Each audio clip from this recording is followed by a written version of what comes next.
My goodness, we're jumping back into some more FTB Skies to Aero and playing around with storage today. I have a feeling that storage is going to be quite important. Another month is in the books. Yes, Ratchet, thank you for the tier 2. I always enjoyed the videos. Aww. Thank you for the 42 months. We appreciate that very, very much, and the kind words. Yes, storage today. Also, Gemini, welcome in. Wolves Den, good to see you, good to see you. Ooh, we're starting strong today. I love that this upper stair area is like a racetrack. We can literally run the racetrack here. But yes, I have plans for centralized storage. And last stream, I do remember roughly where I left off, even though there's been a lot that has gone on since last stream. Right in here was where I wanted to house this setup, this centralized storage system, which I feel like I've sort of revolutionized over the last few like major mod pack let's plays. So I've sort of mastered this storage solution, which I think is a really good solution, meaning that we can essentially produce anything from anywhere, making this is almost made for decoration, to be honest.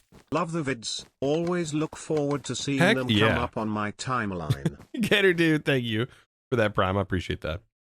Yeah, I mean this storage solution is sort of like has been an idea, and it was primarily put in place to allow me to automate things wherever I want to automate them, not particularly be focused to automating them in a position where I wasn't going to have the best experience with, per se. So this allows me to essentially just move it anywhere, which is going to be so good. That Wolf's Den with 48 months. Thank you for the Prime. Appreciate that, bud. So, I mean, let's get started with how we're going to do this. This is going to take a lot of work, I think. But once it's in place, and we're good to go. And we have plenty of places to do this. This is going to be really cool. At least that's the idea. That's the idea. You went wolf, Gemini, and you got a cat. What's the chances? Oh my goodness. Have you ever played Greg Tech or TFG? I have. You can check it out in the All the Mods 9 playlist. There at the end, I built a giant space station dedicated to just Greg Tech. Giant, well, I did put AE in there also, but a giant space station. It was quite epic, and I made it modular. I think that was one of the first times I experimented with modular bases in modded Minecraft. Like where you could make them modular. It was pretty awesome. Pretty awesome, if I do say so myself. My witty name, thank you for the 9 months. I appreciate that. Hope you guys do fantastic. Man, I need coffee this morning. I hope my wife makes some coffee this morning. That'd be kind of nice. Brings me some coffee. But yeah, last where we left off. I mean, we set up some power, right? And this is our power source right here. We're generating power, coral power, which is powering this cell. So we have coral somewhat automated. We have to get wart. There's a few ingredients that we're going to get automated today, primarily to sustain this power, which is produced about 5,000 RF per tick, which is not bad in this pack considering our options. We could potentially figure out how to get unlimited lava today. I don't know how easy that is going to be. We don't have like a normal nether with a massive, amount of lava that we can just completely suck dry, but we do have other options, and I think a lava cell is one of them. Like, it may be expensive to buy, but 500 from the mid-game shop might be a really good choice for an unlimited lava cell. Because then we could just pump out of the cell unlimitedly and send lava wherever we want. Be like an ender tank or something. And then we don't have to worry about that. And then power is basically solved, I would think. And I just played around with excessive utilities and talk about power. Holy moly. This is wild, unless they removed it all. Actually, did they remove the rainbow generator? They removed? No, they're all collapsed. So yeah, something like the magma generator. I think this is default. So after my experience with this, playing FTB or playing all the mods 10 Aero, this is pretty wild. Also, wait, this is here. What in the world? What? Compact crafting is a thing again? I haven't seen this used in a while. Oh my goodness. ATM 11 next. I have no idea. It depends on when it's ready. It's still in alpha. There's like a lot of mods that really haven't updated to 26. It really depends. I don't really know. Be sure to follow me here. We'll probably test it here first. Okay. So, centralized storage. That's the primary focus of today. This is all going to revolve around functional storage. So, do I have logs? I do. Functional storage. Okay, so I think what I might do is make framed drawers. And then we texture it ourselves with something like ours archwood, maybe.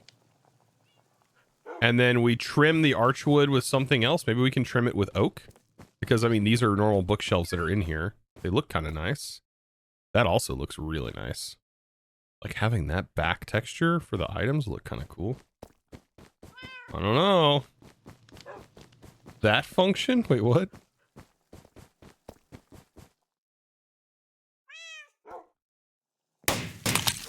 I guess someone copied extra utilities. Thought I'd pop in and renew my sub. Bro, that is literally all of the extra utilities. That's what it actually looked like back in the day too.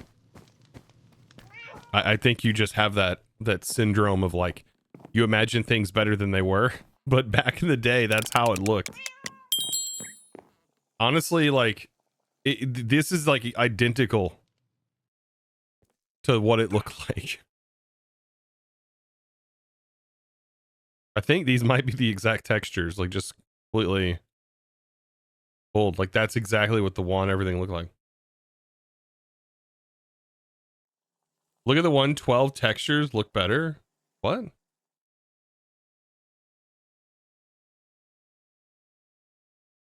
Extra utilities. I mean, I don't know about that. If I look at like the FTB page, like the golden lasso, I mean, it looks a little bit different, I guess. So maybe they did do retexturing, but I mean, it's all like in the spirit of it. But saying it looks worse, I feel like is a disservice.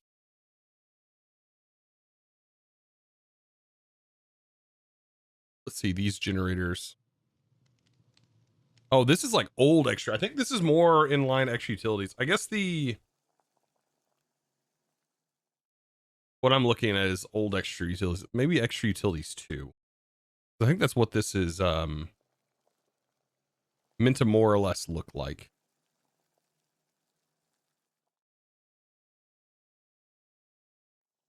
But yeah, extra utilities 2, which had the grid power.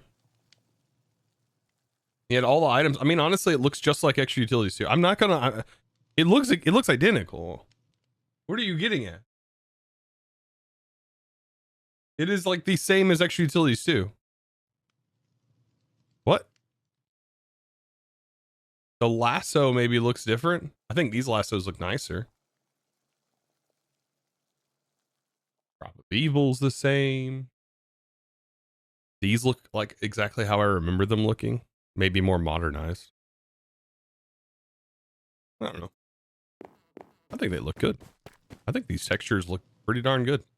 I have not seen, I mean, there's a lot of quirks and bugs that need to be worked out on it. But outside of that, it seems like it's just fine.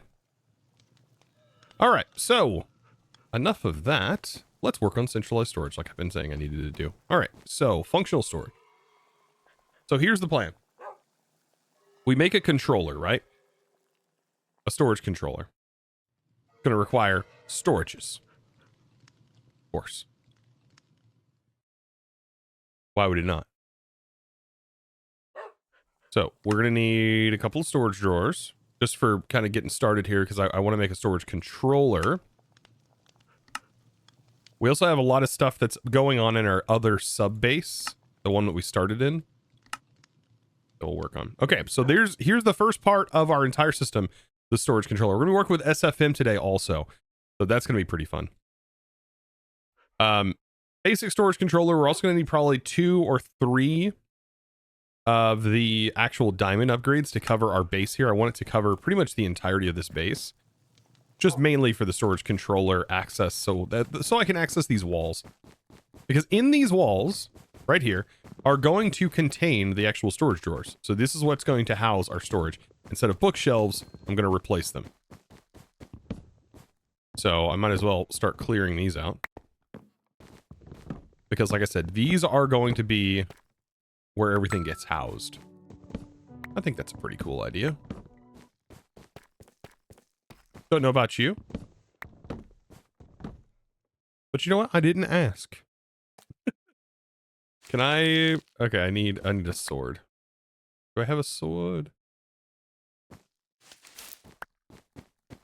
Gotta get all these.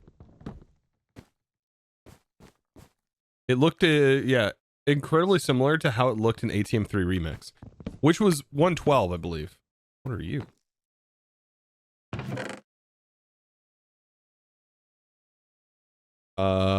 Only use a windshield.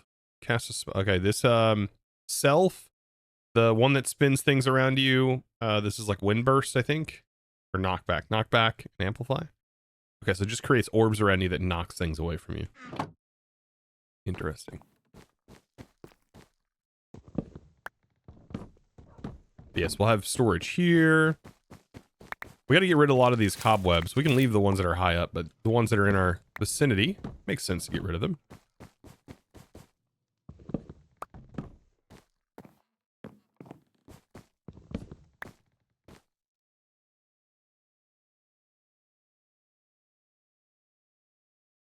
But overall, I think that the excessive utilities will be a cool comeback to an old school mod that Tim made. I'm assuming there was like an agreement, like I don't really know the like rules around mods and making mods and porting mods, but I'm assuming that it was like a rewrite of it, or there was like blatant permission to like remake it, if like maintain it. Unsure. I know it says that it's meant to look like it, essentially be like a reimagining of it, something like that. Imagine you dreamed of something and then that mod popped up. That's the way I want to think about it.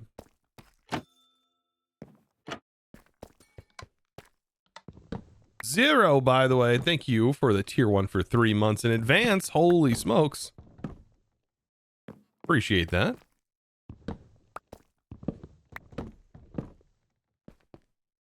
$112, honestly, for some reason, no recent Minecraft version has quite clicked with me like that one did. I think mainly because I just miss some of the balance and mods that used to exist back then. No. I think you may just misunderstand the way it was back then. You realize like the meta was just Tinker's Construct in like every mod pack. And like it was to the point where everyone was complaining about Tinker's Construct, much like they complain today about Create. I'm not kidding. I remember this. Like everyone complained the same then as they do now, but about a different mod. And then now when it comes back around, they're like, oh man, oh, I really miss Tinkers. And I'm like, but everyone was complaining about Tinkers. I remember this. I remember putting together mod pack and I was worried that if I added Tinkers, everyone was going to complain in the videos and stuff about it. And so like this was another thing in 112 and also moving forward. Like that was definitely a thing. Yeah, they'll always find something to complain about. Yeah, that's true. But I don't think that that's a, like, to me, 112 it was where I learned modded for the most part.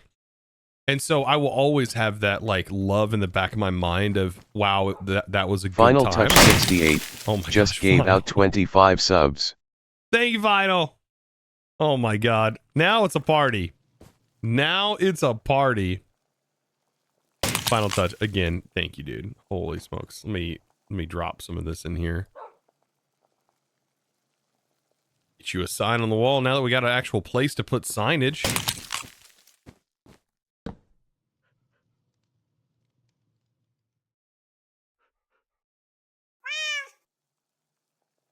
$25 gift. Goodness.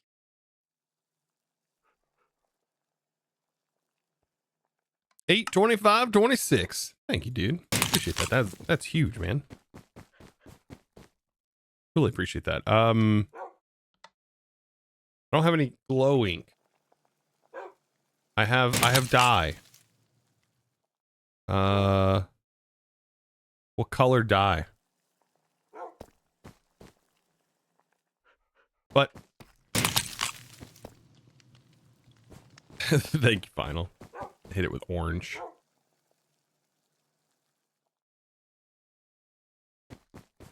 I'm sure that'll look real good right up on that. Yeah, that it needs glow. We need glow ink. I just don't have glow ink. I have ink. We can make glow ink real quick. But yeah, I mean, overall, like the modded experience. Back to talking and like rambling on about the modded experience. It was where I learned. It was where I learned, so I'm always gonna have that, like, I feel like that was the best version. But no, that was also where I experimented the most. I played with some random packs. I like Divine Journey. Like there was a lot of weird experiences like that. That was also like RL Craft and like things of that nature. Like there was a lot of like interesting sort of developed packs that like came into existence then, but it had a plethora of mods to do it with back then. So, and plenty of time because we weren't receiving like crazy mod pack updates all the time.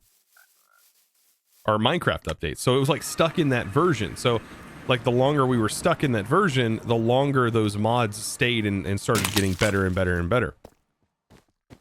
Doesn't really happen now. Now it's like, okay, well, mod is made. Well, oh man, the next Minecraft version come out. Well, it's time to port that mod to the next version. Oh man, another version came out. Well, and you end up with no time to develop or make a mod better. Unless you're the Create Dev team, which has done a fantastic job. They have done a fantastic job with that. Final thank you. Oop, there we go. Glow and behold. Now I have some glowing.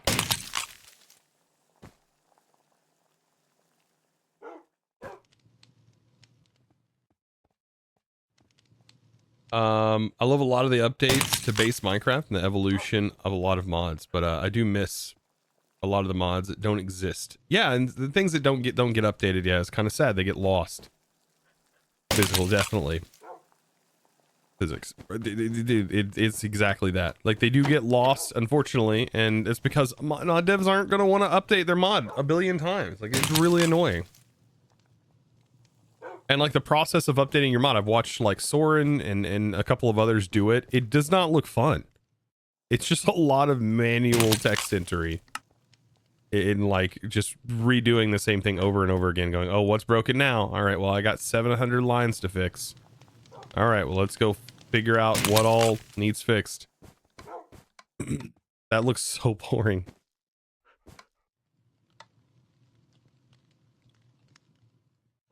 You miss Astral Sorcery? Do you now? Do you miss Astral Sorcery? That's awesome that you miss Astral Sorcery. I wonder what version Astral Sorcery will be coming to. I have a feeling deep down in my soul that Astral Sorcery might be relived. The amount of times that Hellfire has popped into chat and asked about it, and I keep thinking maybe, just maybe. Saw Gemini. What did it roll? Weakness. Oh, you must have rolled low or something. It didn't even make a sound. All right, back to storage. I love how we just ramble for hours about random stuff, and I completely get lost in what I'm even doing. Chest. Just make a bunch of these. What color do we want to make these? That is the question. Tis the question. I feel like 2 stacks of these is probably pretty good.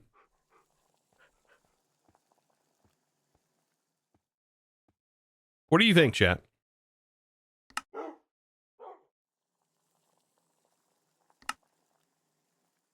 That's probably pretty good. Logs. So, I'm thinking trimmed maybe. We could maybe make it look like shelves.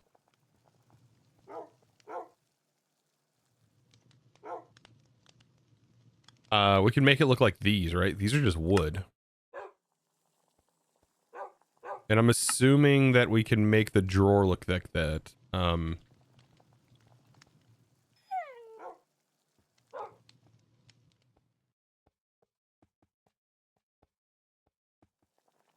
We'll need some wood here. Could also make it look like repositories. Not to be confused with stepositories. Those are different. I always forget which way is this supposed to go. Oh, it doesn't. The rotation isn't correct. Oh, it doesn't use like the open face. Ah. Well, that's a bummer. I don't think we can rotate it or anything, can we?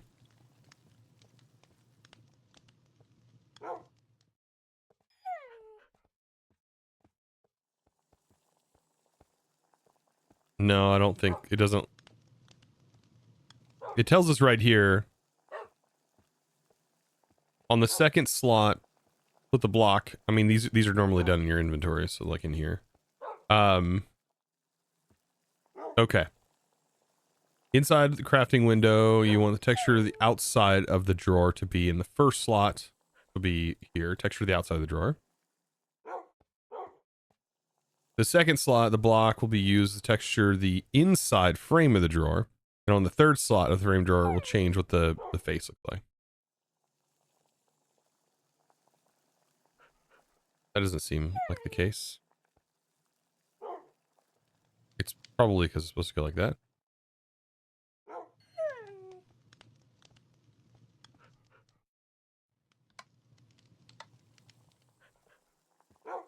Yeah, so that changes the frame. This changes the inside. Ugh. Bummer. You're currently playing ADM 10 and your sag mill only produces vanilla ores. Does anybody know why? Sag mill. It only processes vanilla ores. That sounds like they forgot to add the ability for the sag mill to do it. Might want to post that on their issue tracker. Like they didn't compat for it to be blasted. I mean, it technically should only do blasting recipes, I think. Oh yeah, physics. The advanced rocketry was a good mod. I missed that mod. I liked advanced rocketry. I never cared too much for Galacticraft, but advanced rocketry I really liked. I don't know why it was like I liked that more. Maybe because there was more to it or something. I don't remember. You know, it's been years. I'm having a hard time remembering extra utilities.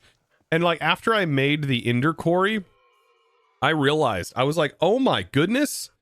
With like the Ender Quarry, I was like, I remember at some point going, I missed the Ender Quarry. And after I set that back up, I realized why. The Ender Quarry is so good.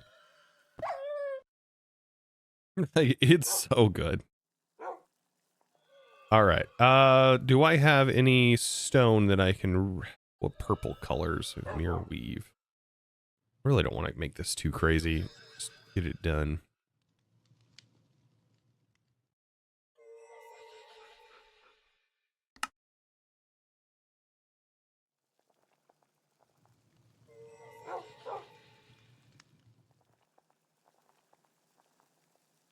Like that'll probably be fine.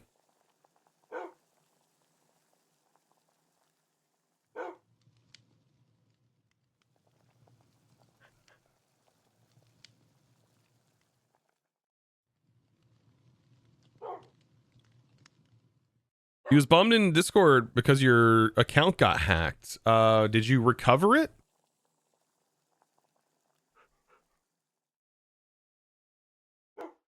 And if so, I could potentially unban it. Give me your username, I can unban it real quick. We're trying, it would have been banned by me potentially because I'm the only one who hasn't been using our delay system. So I'm actually banning people. We're working on fixes for stuff like that. It's kind of awful that people are falling for the thing, but what are you gonna do when bots spam things into the Discord? We get rid of the things that were spammed in the Discord. We don't have more sacred stone. I was looking at different textures in here that we have that I just have available.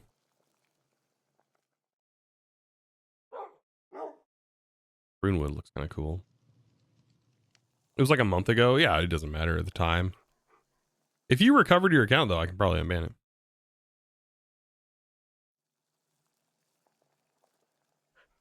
Just need the username.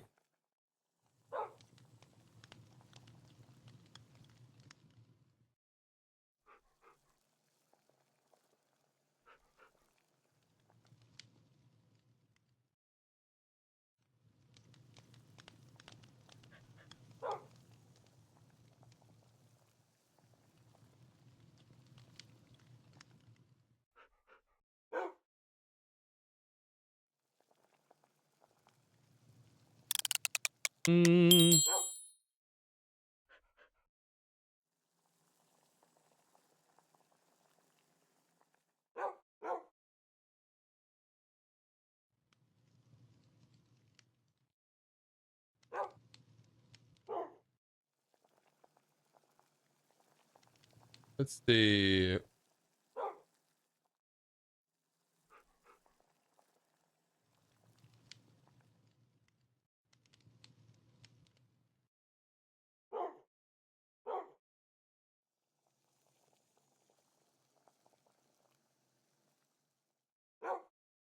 I think I can do this. Let me just see real quick. And this might work.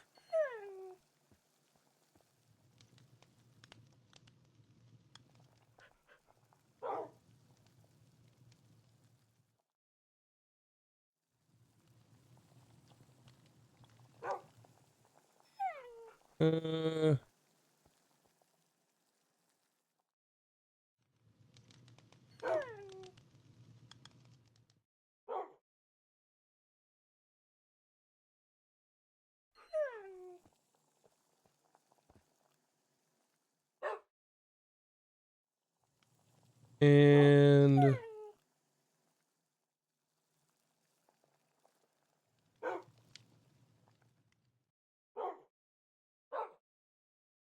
wonder if I have to use the ID or just the direct username. I don't actually know. Weird, not often.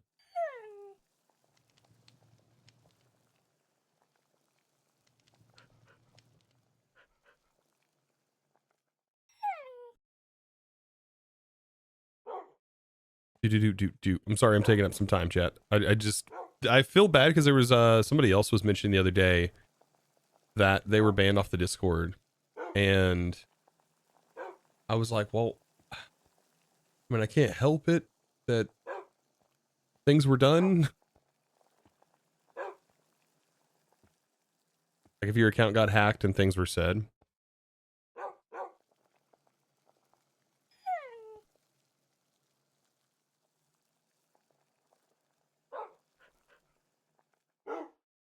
I mean, I see the name. It just says it was left. I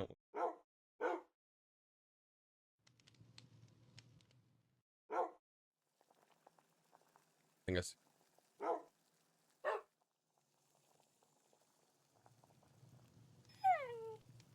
Let's see. All right, we'll do this, and this slash.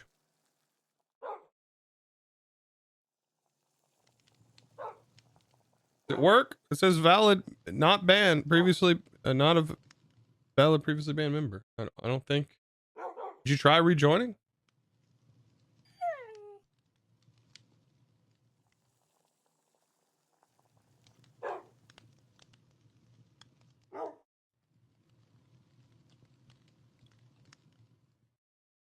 Your account name is different.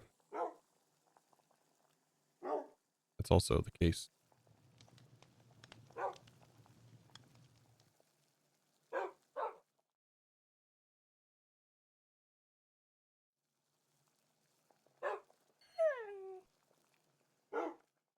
I don't know. Doesn't, Only I can't. 4 months left to something great. I'll put a note down though. And see what I can do. We'll see. We'll see how it goes. Anything, try tomorrow. I'll make a note of it. Noted. Perfect. Hopefully that works. Or it's awesome, by the way. Thank you for the 65 months. Appreciate that. Hope you're doing well. No slashing. This is a slash friendly stream. Hey, who said you can't slash in my stream? What?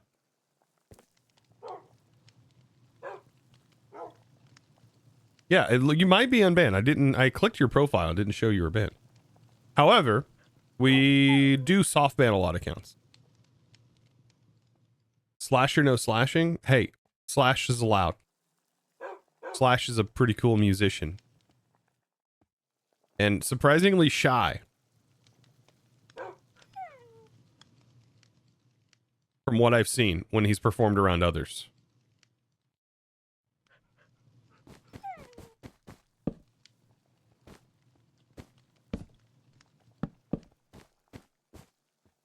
Do I like this? I do not. I shouldn't have crafted all of them. I should have made it of like brick, soulstone brick, but like making soulstone is not something we have a lot of.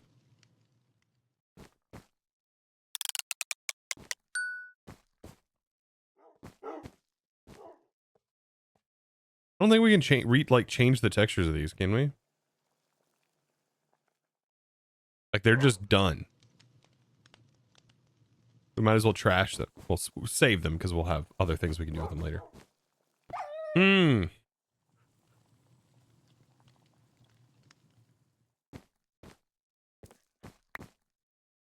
How long you been streaming on Twitch? A long time. It's a long time. Too long, some would say.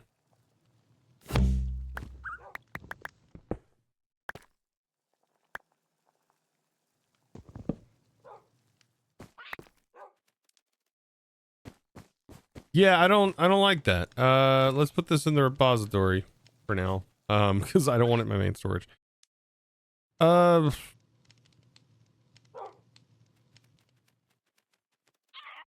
Dude, these skystone blocks.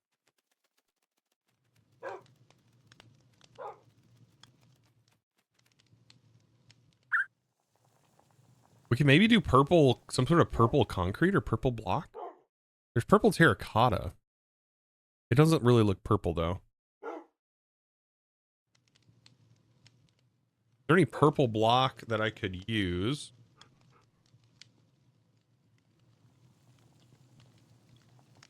Oh, we have just regular purple bricks.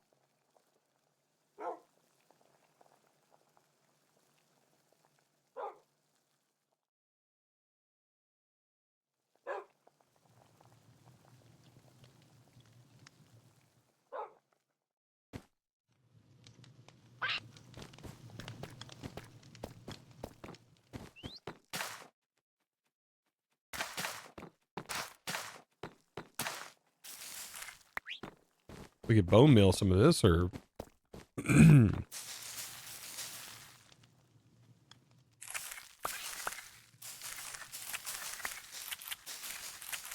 a lot of purple here. I think purple stone might look really good.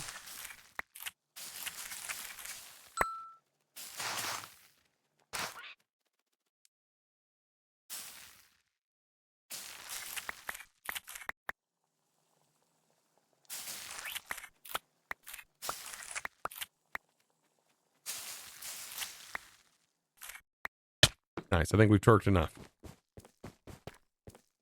You should do an SMP for your server, Chosen. We do.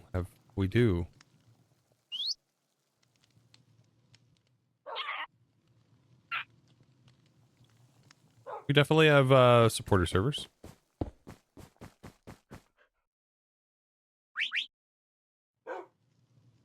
All right, purple, stone.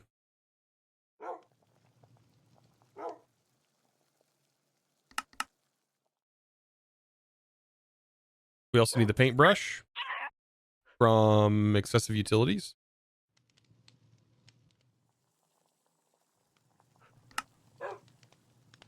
That's funny.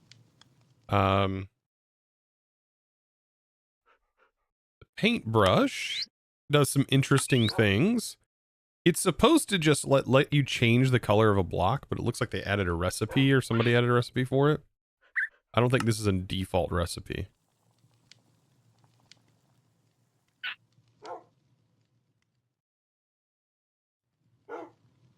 It is funny that you get 7 out of it.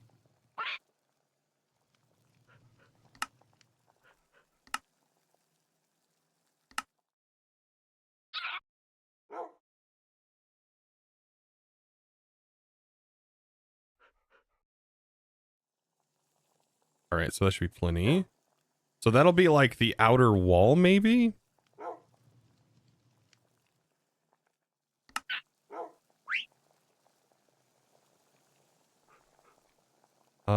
And then for the inner bit, what do I want that to be? Probably gray. I want it to be like the wood.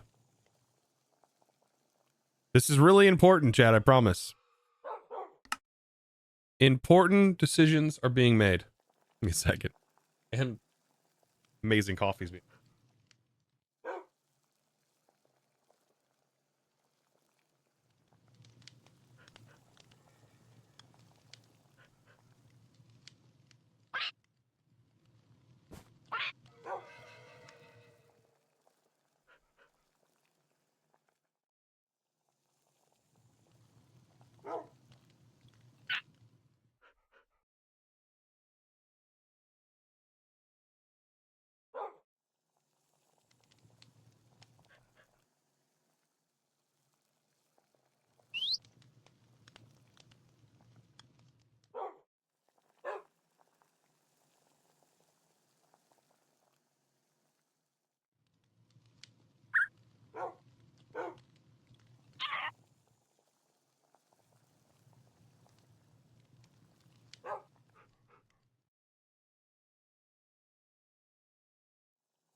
Alrighty. Yeah, coffee break. Sorry, wife brought me some coffee. I was dying for some coffee. Inner trim. That's the thing. Like the face is like the dividers are going to be really bad.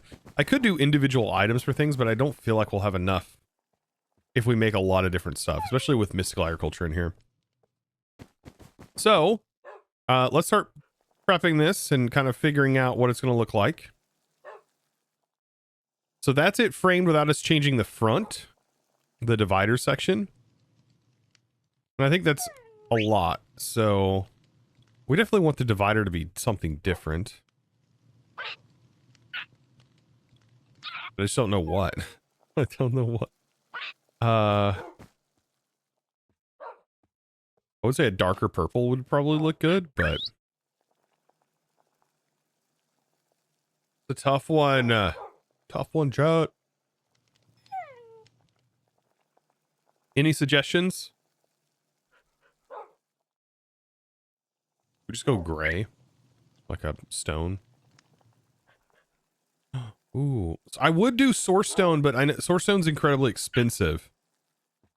Gold, that's a good one.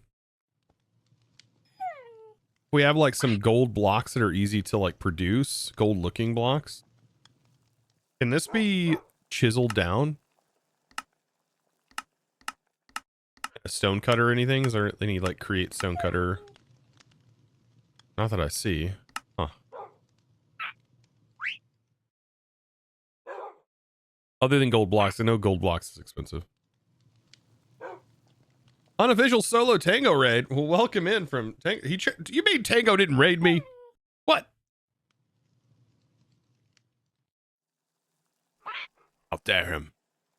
Just kidding. We're doing well. Yeah, unfortunately there's just not a lot of gold love, you know. There's just not a lot of gold block love out there. So yeah, we need a redemption arc for gold. I noticed that playing Just Create SMP, there's not a lot of like uses for gold besides trading. It's literally it. I mean, that is it. I feel like brass might be a better looking gold color. A yellow block. Yeah, some sort of yellow block would work. I mean, but yeah, but gold blocks of gold wouldn't be a bad idea. I love how I'm like doing, what's a goldkin? Gold barrel? Huh. This shouldn't be this hard, chat, but it is. This is hard. This is challenging. I'm figuring out what we should do here. Let's just see what it looks like before I continue looking at yellow.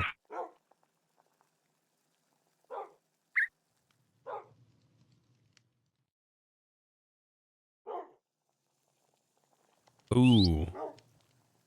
Nah, I think it's too much. It's too much anyways. Honestly, that purple might be too much also. What if we swap it? What if we do it on the outside? And we do purple on the inside?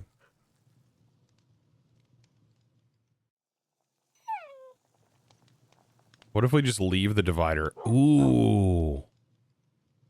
You know, that might do it for me right there.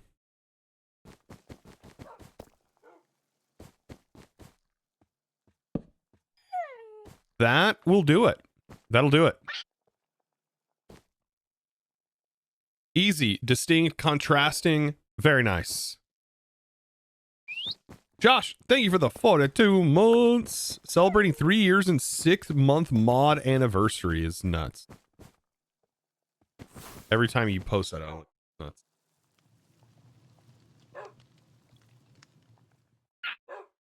All right, I think I overcomplicated this, as I normally do.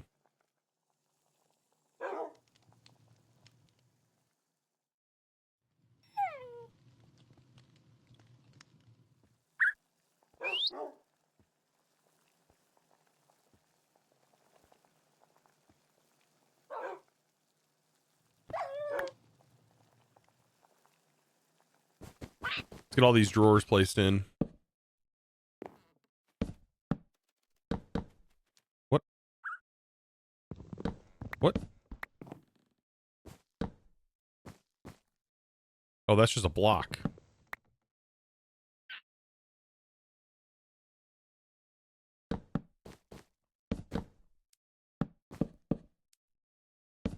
You know what? I should be locking these, shouldn't I? Do I have the functional storage stuff? I do not. All right, we need this. And this. And we need to have this in our offhand. First, though, let me lock all of these drawers.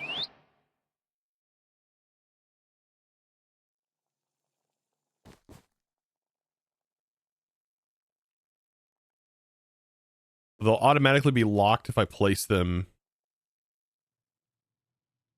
with this in my offhand.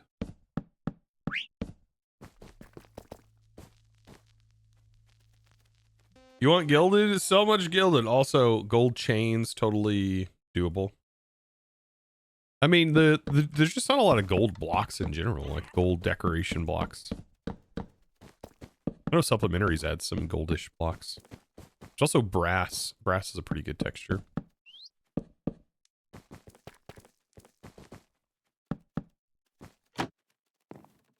There's another room? There's rooms upstairs?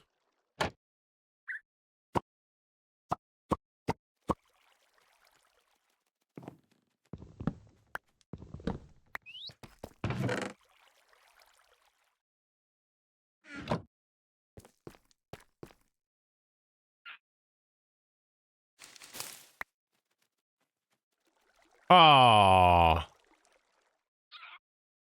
Did you know that NASA streams? I did not. No, I did. What am I talking about?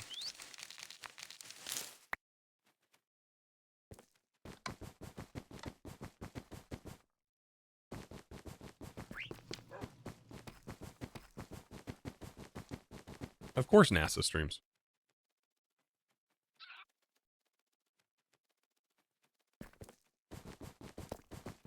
You didn't know about the offhand locking? Yeah. It's very convenient.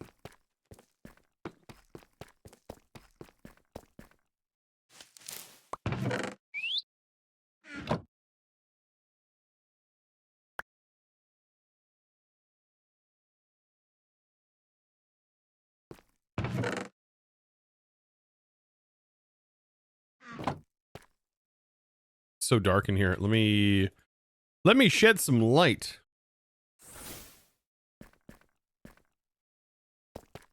Wonder if we should like use this space, because this is all usable space. More tomes, ivy, okay.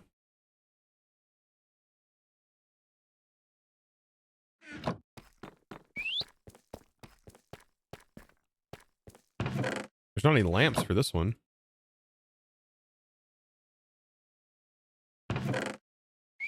Another ivy. What the heck?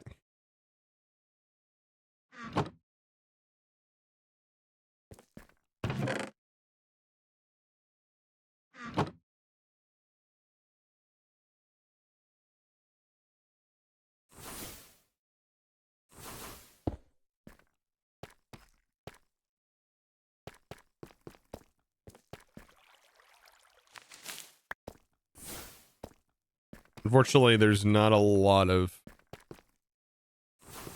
like default light sources in here. All right. Interesting. So there is another room back here. All right. I'll try to keep that in mind when we go to expand parts of the base, I guess. Make sure to lock this. That in my offhand. Yeah, as you can see, we're gonna need a lot more drawers. You did a painting bid at NASA. Painting bid, interesting.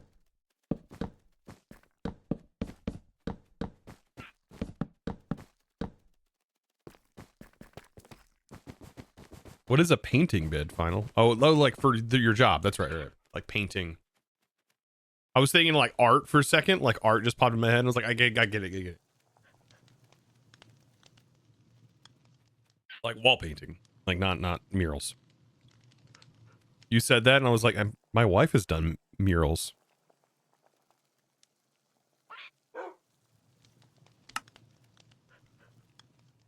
All right, back to this. Let's see. We need more drawers. I did waste a bunch. So makes sense that I need more of them. Significantly more, actually.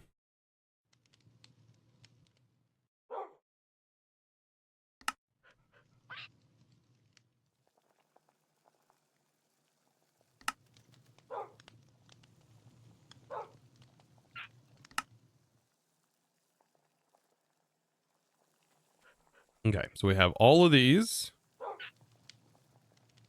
Purple blocks. That's good enough for 2 stacks. And then, am I gonna have enough for the R's planks? Probably not. We have the saplings though. I can just go make the tree. Can I grow the tree on this base? I don't think I can.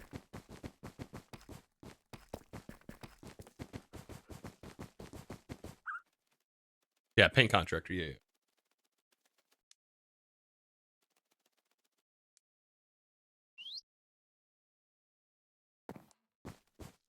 5 feet thick.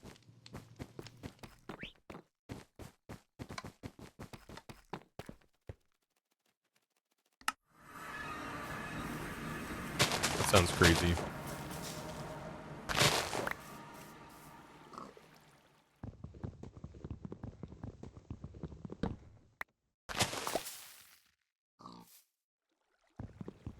I still think this should be like a double sapling or 2x2 sapling. Hey, you trying to slow me down? How dare you, AK? Hope you're doing well. I only wish the best on you.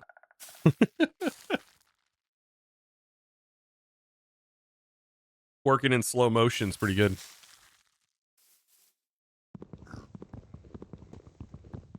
Right. No, I do.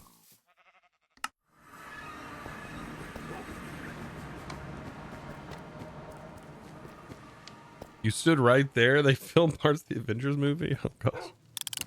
They filmed part of the Avengers at like the NASA building? Or at NASA? And I guess it makes sense.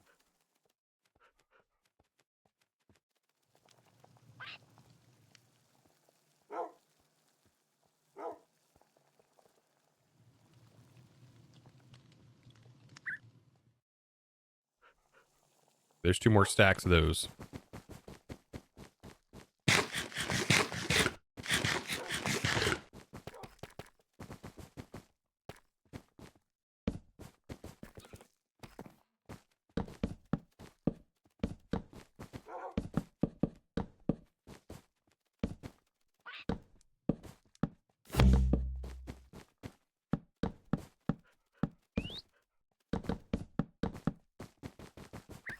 If I place a barrel next to the stone generator here, it will mess things up, so it'll start trying to send to the barrel. Oh, it's locked. Actually, no, it won't. All right, there's the upper floor done. Lower floor is going to get the same treatment. This is a mega storage upgrade, by the way.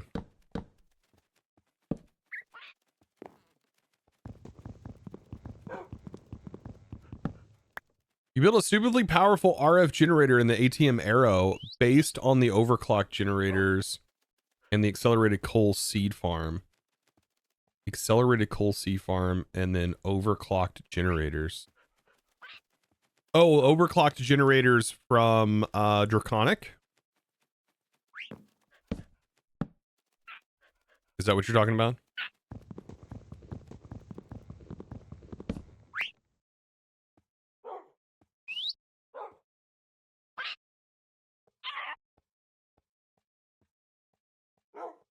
This thing?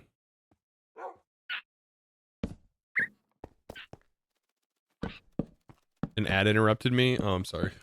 I can't control those. Are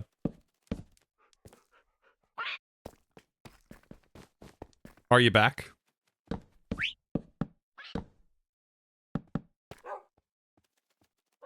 Why do they get placed backwards? I don't understand that.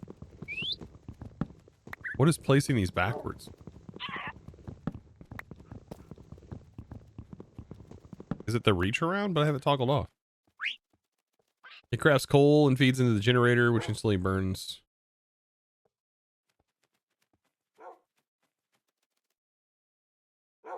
Yeah, but I was asking what generator. Is it the one from the Draconic Evolution? That has overclock that does 300 RF per tick? Or are you talking about the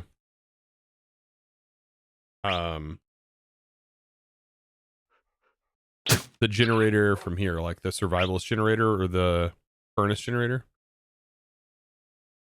Oh, the overclock. This one. Ah.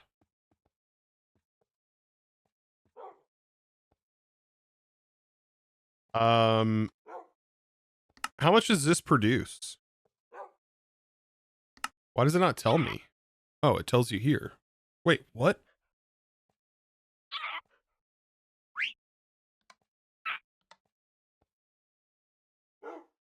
It just instantly makes that much power?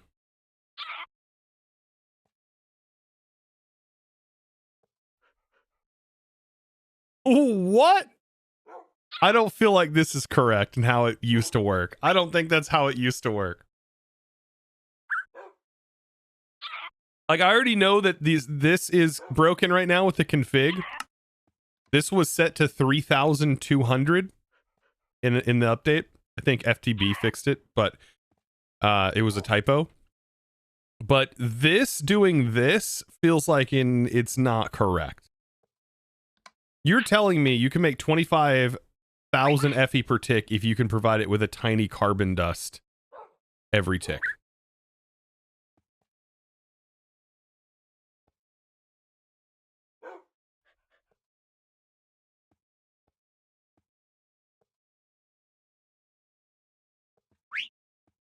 Hold us 6,000 if you could provide it with 6.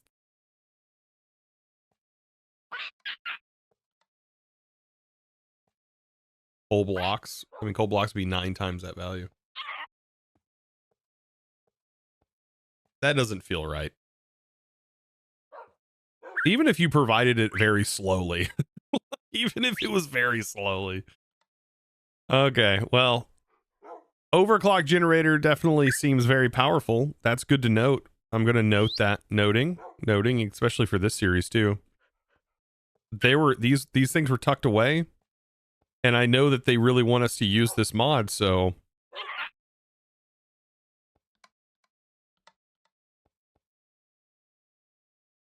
minus 40. What do you mean minus 40? Look at that, dried kelp blocks.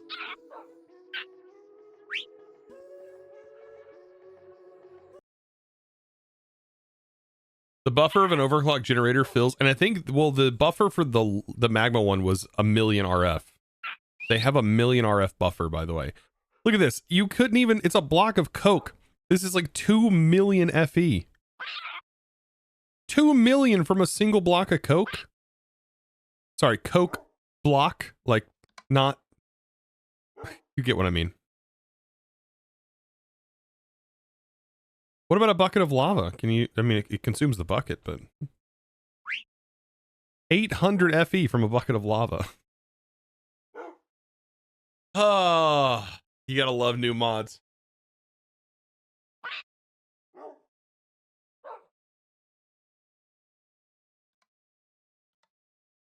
Hold on, I'm gonna message yeah.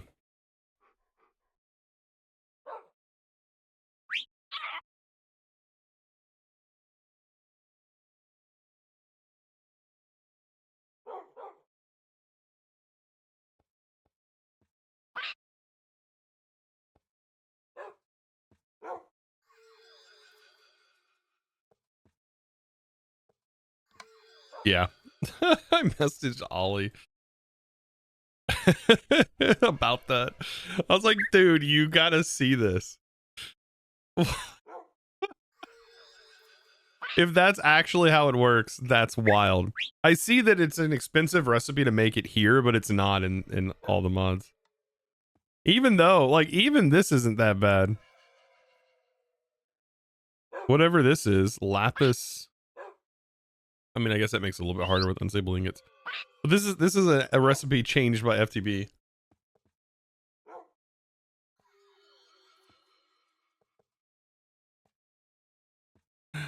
Oh my god.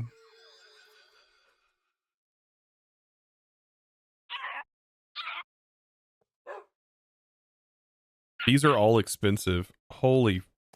I mean, this isn't too bad, but I mean, still. They made all the recipes for them weird. This one's pretty good too. All of these generators are really good. Like, I don't know.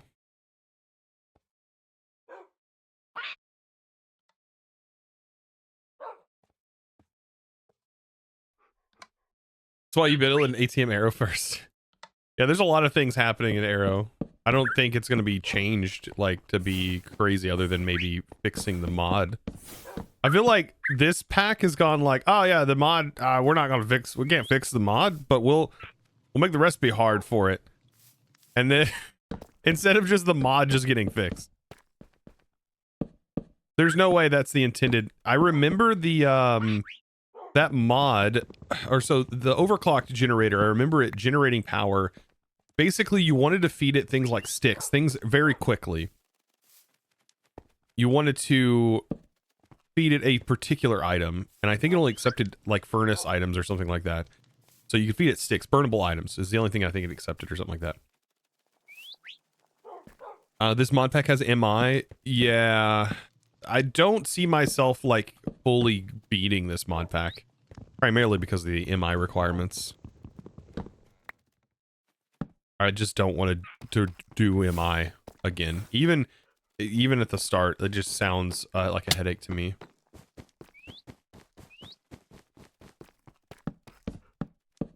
I want to just play with the Aero stuff that's in here and like have some awesome tools to play with the Aero stuff, and also the fact that it's a skyblock. But because of the MI stuff, it's kind of a lot. I'm almost positive you have to do MI. I don't know how far in though. I haven't actually looked. I mean, I guess you maybe you don't have to do MI. No, you definitely, maybe you don't. I don't know. You may not have to do actual MI. There may be alternative recipes for everything that avoids modern industrialization.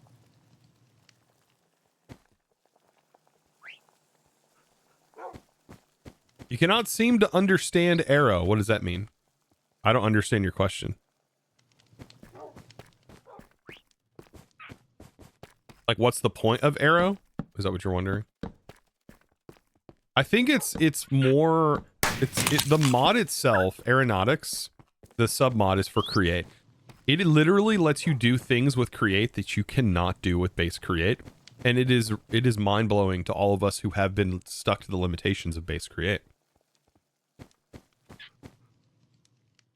Such a mod pack doesn't make much sense to me. Oh, MI in such a mod pack. Yeah, I really don't. I don't know. MI is nice. I've taken advantage of some of the things from MI that's in here. For sure. It's been very, very handy. I will take the conveniences. I just don't like to be forced into that mod again. It's a cool mod though, and I did enjoy my experience going through it. I got to do this back window, and then we'll have all of our drawers in. I did enjoy going through MI. Like, I'm not gonna lie, I do enjoy it, and I personally do like that like run through.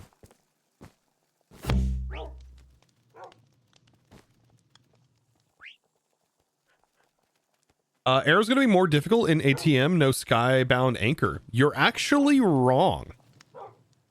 You're actually wrong. The skybound anchor isn't even necessary in this pack.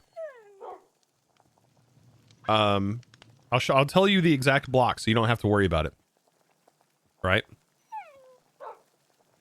Because the skybound anchor is actually kind of expensive. So this right here is kind of expensive in this recipe. But it's not needed in ATM Skies. Believe me, I just built an airship yesterday. It took me a while to build it, but I did build it. And if we go to the gyroscope, this is all you need. You need a single gyroscope, just one of these. And it depends on the size of your ship. You may need more than one of them, depending on the size of your ship. But you need a gyroscope, and then you need a single Stirling engine from Create Propulsion to power it, and it works great. Like, it stabilizes your ship, and like the bigger ship, you'll just need more than one of them, and it will stabilize your ship. I feel like two of them would like cover most huge ships, and it stabilizes them, holds them steady, even under motion. I mean, you want a little bit of forward motion and rocking. It feels good to have that, which this even does. And I almost feel like this is basically taking the same idea, like the FTB thing, and it's literally just the gyroscope, but without a moving part. It's kind of cool seeing the gyroscope actually move too on the ship. It's very cool. I like it. That's a cute puppy. That the puppies that you see running around, these are supporter perks from ours. So if you support ours through their Patreon and what have you, you gain access to the puppers. These two puppers. You get Nook and you get Lily.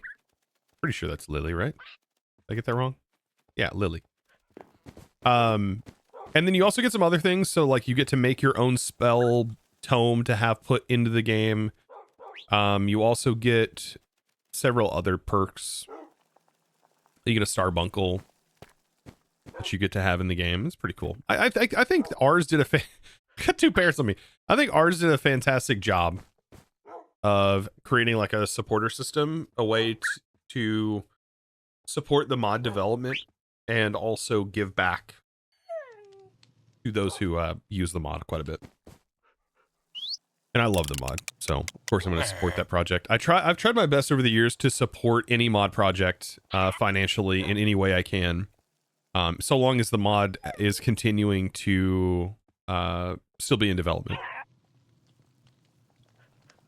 And like, there's been cases where just like I'm trying to support them, but then like the mod dev themselves go, no, I don't want to receive any more support, and so they just cancel their Patreon. And I'm like, but I love your mod still. Like, I still want to give you money. Let me, please. Why are you making me not give you money? I want to.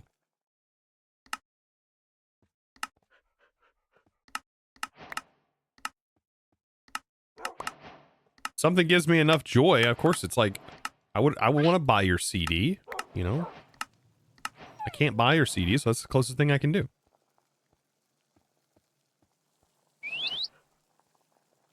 All right. We almost have the drawers finished. I wish I could do this. I need to make more. Do I have the drawer functional? I'm getting kind of carried away talking and all that fun stuff. How many did I need? I need 1, 2, 3, 4, 5, 6, 7, 8, 9. I think we just need 9 more. Is that really it?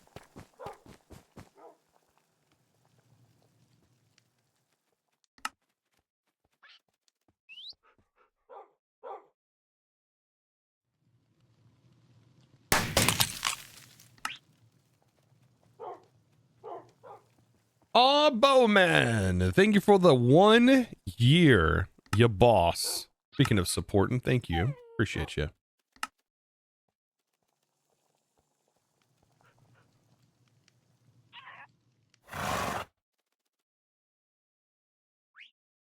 Thank you.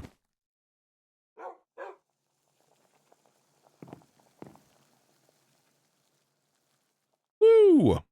Slow motion, baby.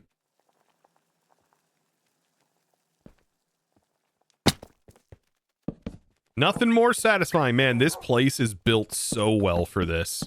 Get rid of the libraries, place the storages in. Bam, we're good.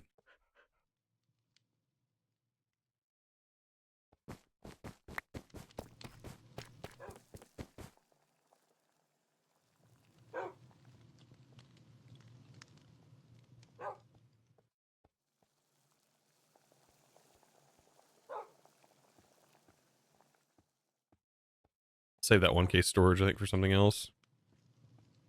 All right, so now with the base functional storage up and running, we have our storage controller, which we need to get roughly in the center of the room, which should go here, give or take, here somewhere.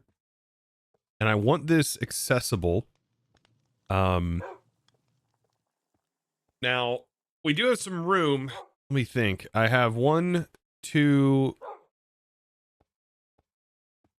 We're essentially going to need an ender chest. Ender chest collects all ingredients. Things go into a processor that pulls from the ender chest. We could also have ender chest / ender tank.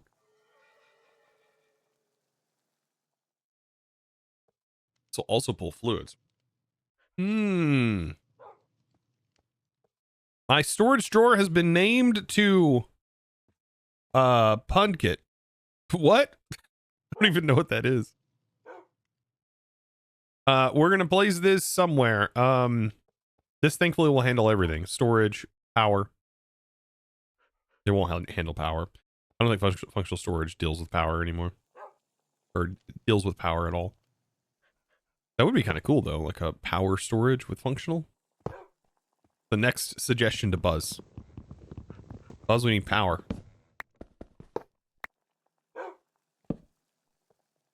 All right, storage controller in the middle of the room. Now, when we hold this, this is our range currently. So it definitely doesn't cover our drawers at all. So we've got to add upgrades. We're going to make upgrades immediately.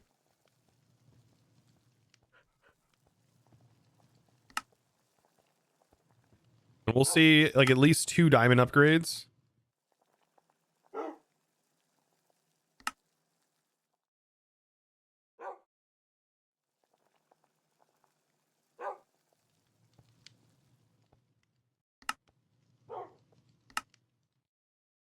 All right, I don't think a regular diamond upgrade is going to cut it, so we'll at least make the blocks for it. Or the item for it. Beginner's luck. Oh man. That's not too bad actually. All right, so we shift right click to open this up. Put that range upgrade in there. Is this going to be enough? You know what? 1 might have actually done it.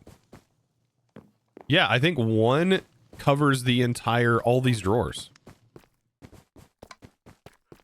Okay. That's not bad. Yep, that covers the entire area. So 1 diamond upgrade. Perfect. That's all we need. So now we've essentially made a centralized storage.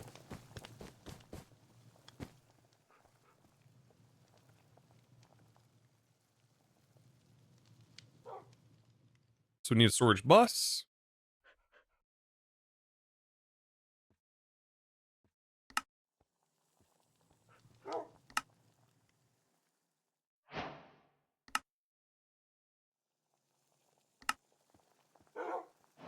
And I think we can have another storage item on here without causing problems, without this running out of power. But I mean, we have power now, so this shouldn't be a big deal. But we do need a storage bus attached to this. Or, not a storage bus, we actually need a storage...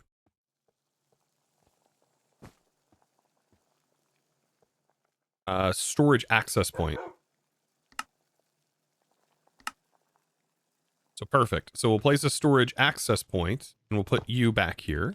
You're also within range and you are now selected and connected to that, which means that I can have this on here. I think. Lily, I need you to please move. You're literally in the way.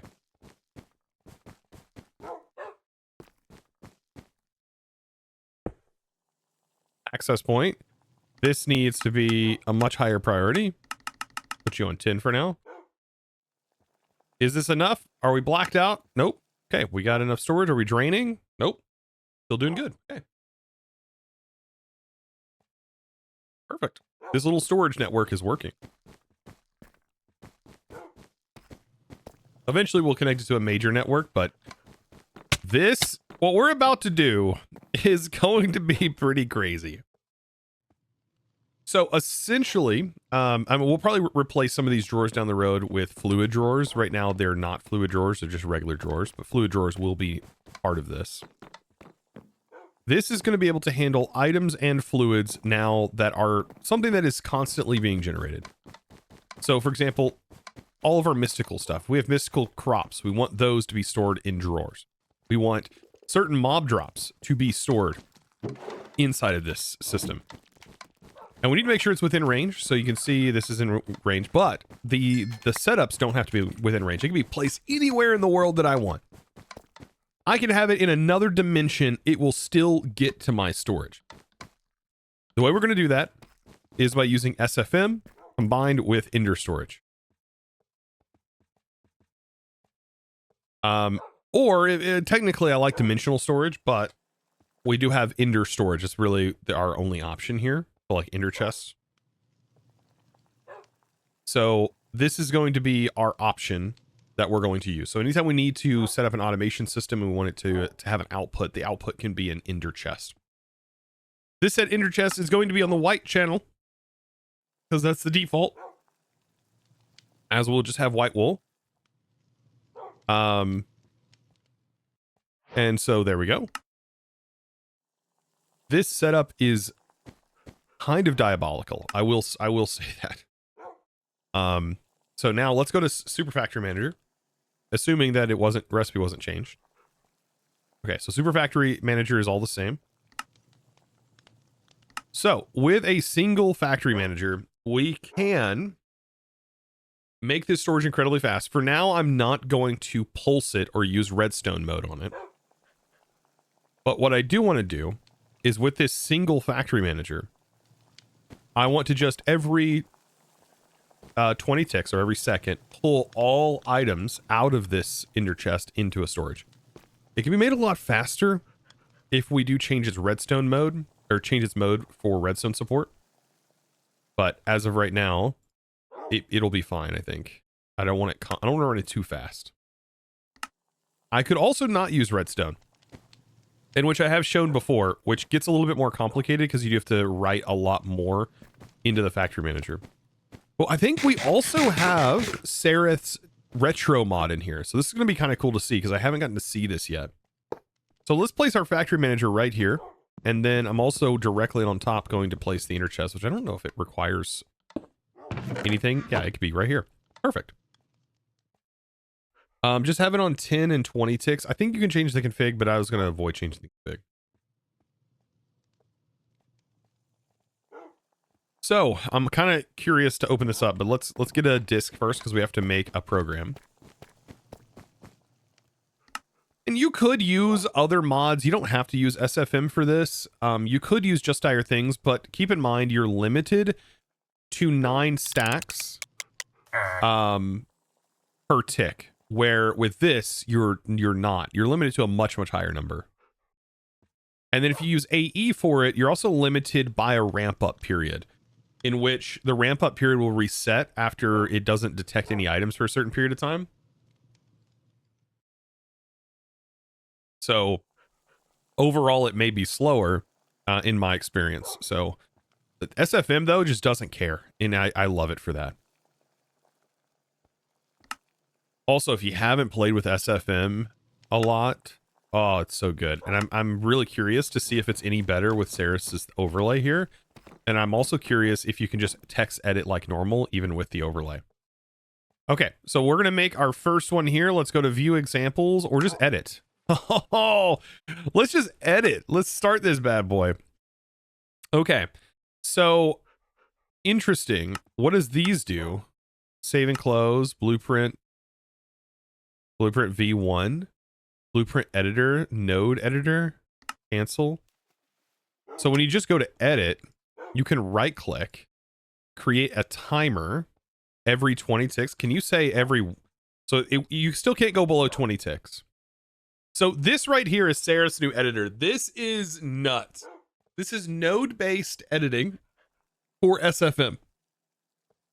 It writes all the code for you. You do it in Node. You can drag these around. You have your extensions so you can connect the different pieces. How cool is this? Look at this. You drag. I want to have an input, right? Input from, right? We'll definitely define a location. This is all of the stuff that it can do. You can choose the sides, whatever you want it to move. I don't really need it to do anything. I just need it to output.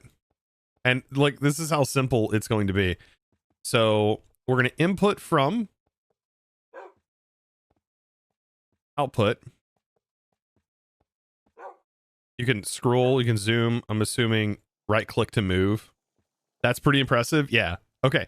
So we have every tick, every 20 ticks, we're going to input from a destination. We haven't assigned that destination yet. We've got to do that. And then we have output to, which we're going to assign a destination to. I'm assuming all of these parameters are like default as if you just typed in the same thing. You wrote your little program that was like blah, blah, blah. And that was it. You also have forget, if, output. Oh, that's so cool. Okay. Down here is our labels. No labels added yet. We'll just add a single label. So input will be in. Well, actually, we should call this. We're going to input from our controller, or from our ender chest. So we'll say ender chest. I added the support. Some labels have no blocks assigned. That's fine. We have not assigned a block yet. But this is from ender chest, and then down here the label. I wish the label was up top. This should be like the first thing you add, I feel like. All right, so the label down here, this will be storage, a controller, right? Or storage controller. This is cool. I haven't got to play with it. I only seen it, and as soon as I seen it, I was like, dude, this is good. just seen the screenshot in like his CurseForge page. He sent it to me because I've been working on like a retro. It's called retro. Nothing about this feels retro to me. This makes it so much easier for people. Nobody even understands how much easier this makes it for people. Look at that. You even have tags. Oh man, it'd be so cool if like there was a list. You could pull the tag list. Add filter. Oh god, that's so cool. I'm assuming it generates a list like this with toggles. What?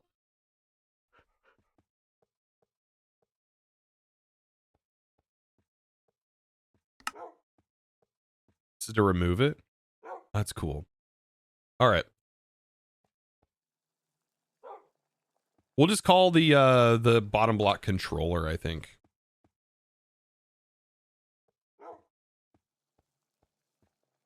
Right. All right. So we'll go to the output here. Output, we'll just say controller. All right. So we have our two sets assigned. I mean, this is as simple as it gets, I think. Do we want it globally aligned? I don't think so.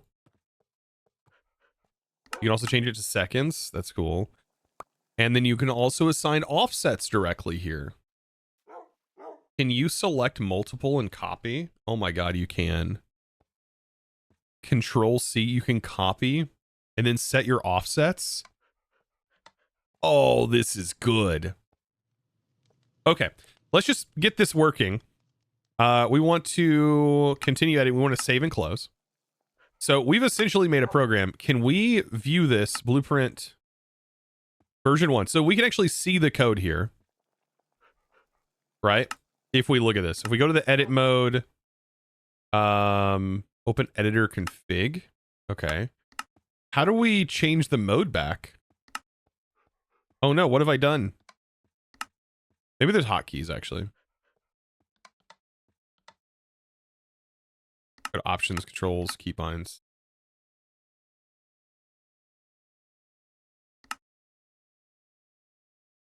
I was seeing if we could swap back and forth between the different modes. Reminds me of Node Editor and Blender. Yeah, Blender, all of them. Yeah, so I could do like 5, 10. I can just copy and it's super easy. I don't see a config. How do we get back into that menu?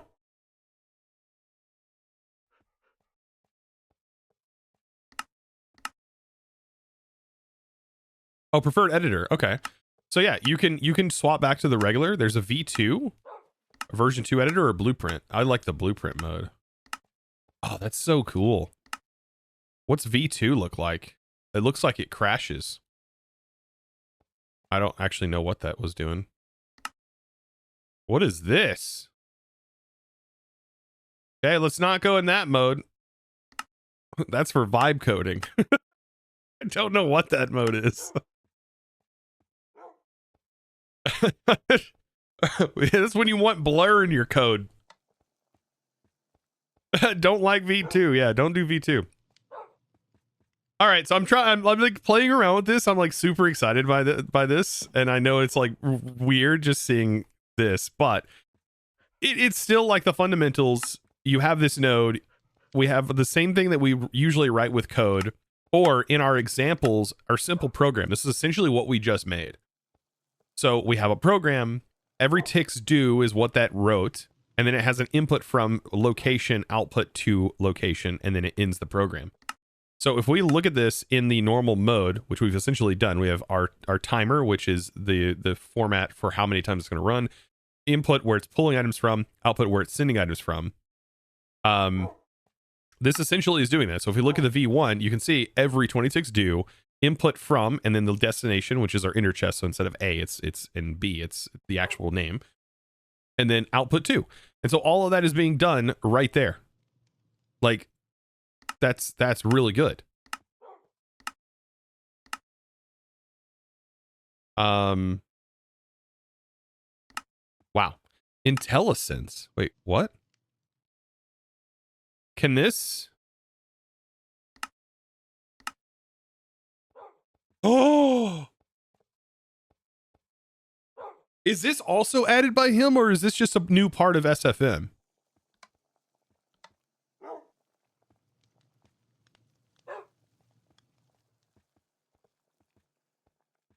Is this a default part of SFM, or is this added from Sarah's mod? That's so cool.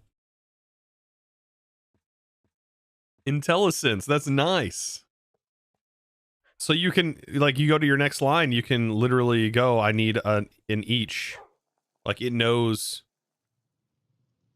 what I need. So I could be like, output to controller for each. Or we can select the sides, the slots. Okay, you don't tab. What do? Hit enter? Or do you select it? Or is this just telling you the options that you have? Tabbing is bringing that whole thing over. I don't know what it's doing, actually. Let's not mess with it too much. Cancel. Still, that's pretty cool. Like that you can even see the options. Cool. All right. But blueprint mode is like going to get everything done for the most part. Like, I'm pretty excited about this. Like, I'm just playing around with all the new features. You can enable round robin. I don't feel like we want to do that. Our inputs, though. Let's just take a look. I want to look at this deeper. So each, this will be for each. That's completely like, you would probably want this for most cases if you have multiple inputs or outputs. For each output and input in the array, you want it to do these operations. Then you have items blank all, so you can have it like keep a certain amount in the inventory just in one thing, or you can have it transfer a certain amount per operation. So this is your to keep in stock, to do checks to go, okay, we need to keep one inside of the chest. That's how many it's always going to keep in that one chest, no more. Or you can just define the regular quantity. Everything's added here. You can also define your specifics. And I'm assuming this is on a per item basis. So if you do it without a filter, it's not going to worry. But if you set an actual filter, it's going to do the exact filter for said item. And or tag, which tags are very powerful here too. I'm assuming you can also do the like reg. So, and then you also have the accept function. That's nice. All of the sides in a quick select. So east, south, west, top. I don't know what bot means. Bottom, I guess. Bottom, left, right, front, back. Or each side. And then you have the slot numbers that you can assign into here. Very cool. Very, very cool. Sarah did a hell of a job with that. Okay. Let's save and close. I just want to make sure. Okay, so everything's good here. Now we just got to shift right click to pull our labels. Right click. We're going to define our controller, which is down here. Define our ender chest, which is up here. And then right click to push. Okay, so we don't have anything in here just yet for it to do. But I do want to see what is happening. What kind of party is going on here? These guys are really active. All right. So we can do like air essence, water essence, fire essence, and water, earth, fire. Probably do nature essence. Right. That'd be fine.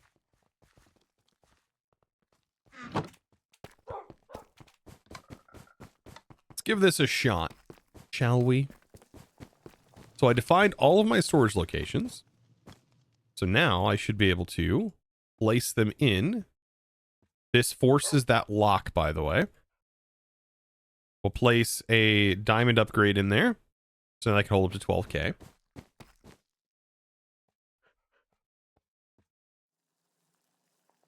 And for right now, we'll just use a pipe from the pipes mod just to transfer the items out of there into this ender chest. But the goal would be to have it farm and directly go into the ender chest.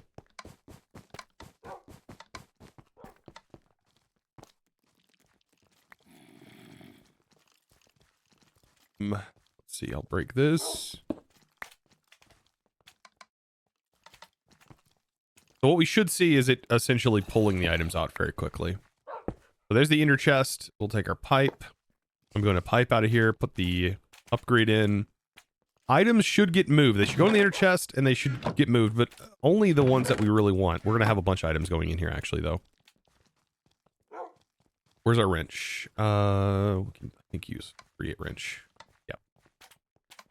So it's technically pulling items out. Items are going in here.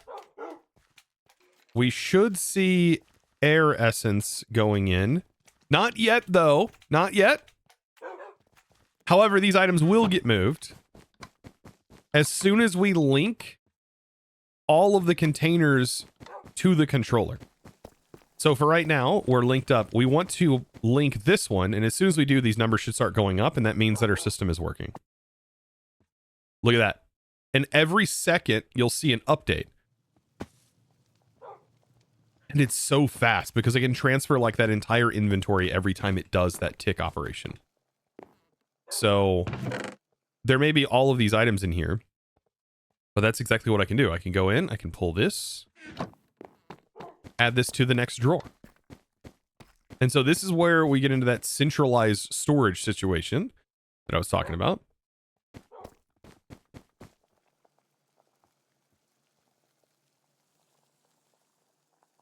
And we do need to start worrying about upgrades, and most of these will need void upgrades in them.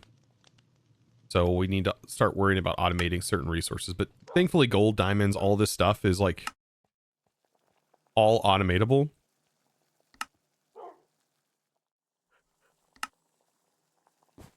Place this in here.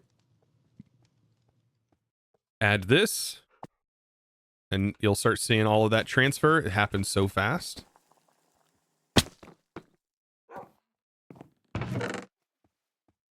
See them getting all pulled out faster than this base pipe can even send them in, until it reaches something that we have, that we're producing, that we don't have a slot for yet. So good. Thoughts, chat. Thoughts. Are you noting right now? Why do I smell graphite? Are you guys scribbling? Is that crayons I smell? Chat, what? Who's using a crayon? What the? We have clipboards. You don't have to write it down on a crayon. What? Do you think having a main base in an airship is a good idea? I'm gonna say no. Do I think it's a good idea? No. Because do I think it's possible for a lot of mods? No. Actually, functional storage just got a compatibility mod because I just asked Buzz if we can get a compat for functional storage. So this now should work on a storage, hopefully, or work on a contraption. But that's the thing, like not all mods have support for it yet. I good luck doing something like immersive engineering like on it, right? I don't think it has support. What are some other mods that may not have support? I mean, all the mods in here might have support. There's like bugs with AE2 working on it, I think. I think anything that grabs a physical location and then uses said location in their code might struggle because the location moves on the sub level, I believe. Unless the sub level has its own, like, unless they have support for sub levels. So like the pipes mod does work. But and probably things that are just solid blocks that like perform actions should work. But anything that like calculates the location something was placed in and then does math based on the calculation of the location, those may struggle. For example, like if you place the infusion altar down, its display is calculating its position and finding the position and doing math to find the position to where to show you where the infusion pedestal should go. And in it doing that math, it freaks out if the contraption's moving, which is funny. I'll be right back, Jen.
Alrighty, I'm back.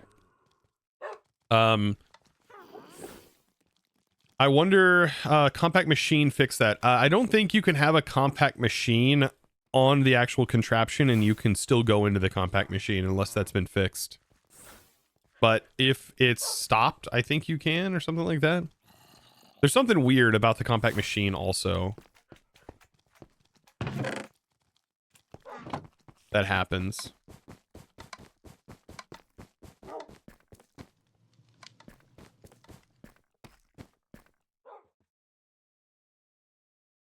Uh-oh. Don't click that button. Don't show recipes. Oh, goodness. All right, let's go back to the main island because I got to get some other resources here. But I hope you're enjoying this thus far, chat.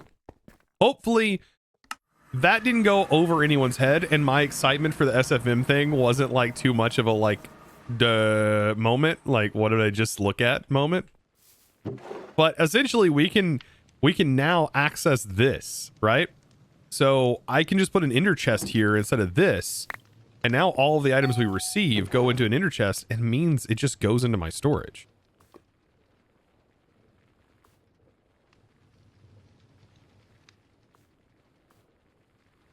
Maybe remove that keybind. What keybind?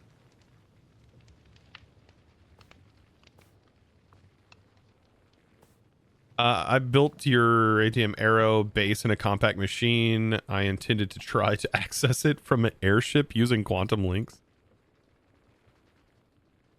I think you can have an AE system. I mean, you may be able to put a quantum link on an airship. I don't know. I mean that.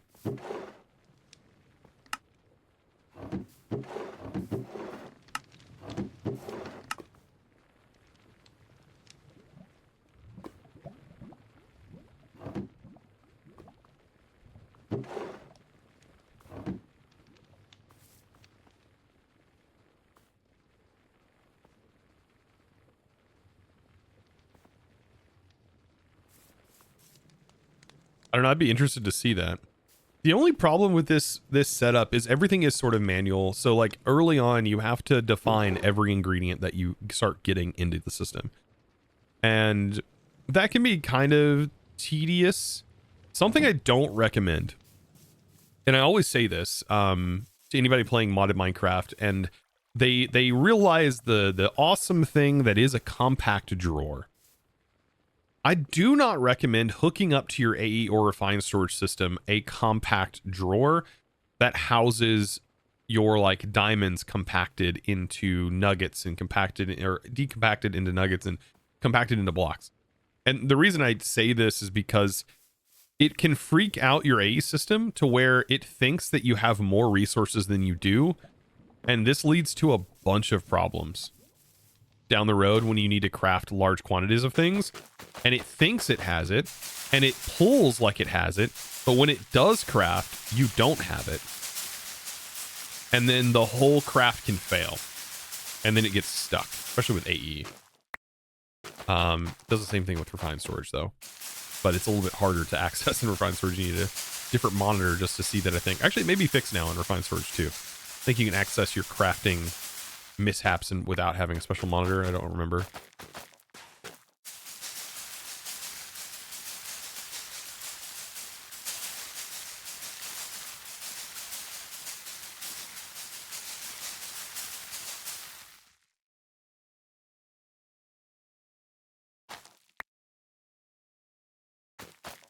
So just use a normal drawer. Yeah, I would recommend I would recommend using like a singular drawer for things that you have maybe large quantities of, or it really doesn't matter. Like you can upgrade these drawers quite quickly. Like we're getting netherite scrap. Like I mean, just look how much netherite we have. So making netherite upgrades probably isn't going to be that big of a deal. And this is a small version of this setup. We can scale this up significantly.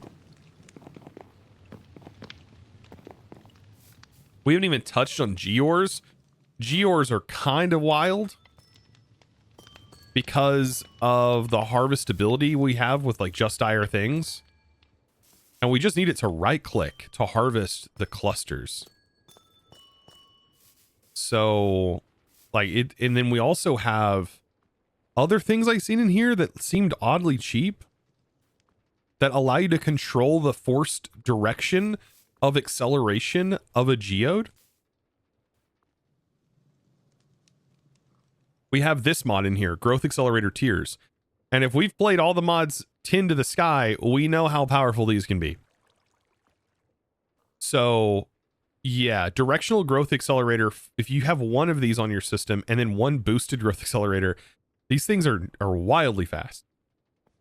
And then, especially with the force direction, because this forces the bud to grow in one particular direction, and all growth ticks are forced into that one side. Meaning it just keeps propagating on that one side over and over and over again, like almost indefinitely. And these aren't crazy expensive. It looks bad, but it's not. Like, that's not that bad.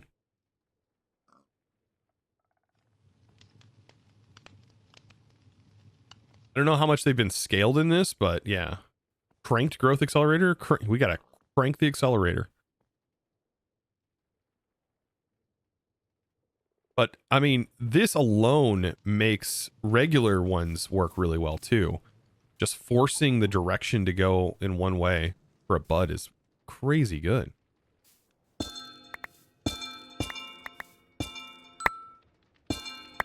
And we could also, like, we could ramp this up too. I think I might, like, I think geors are still, like, one of the best ways to generate resources overall, especially for diamonds. This is pretty good for early game as you get, like, a plethora of stuff. But, yeah, I think overall, though, it'll be nice. All right. So now, I've got to figure this out. Sophisticated storage is Omega upgrades. Efficiency, unlimited stack size. Do they have, yeah, I don't know if it's enabled. Survival Infinity upgrade is not enabled. They do not have a crafting recipe for it, unless you find it. AE2 growth accelerators. Yeah, AE2 growth accelerators can speed up buds. Like, you're given it in the first quest. Like, if you take the Geor route, your Geor bundle gives you growth accelerators with crystal resonant generators.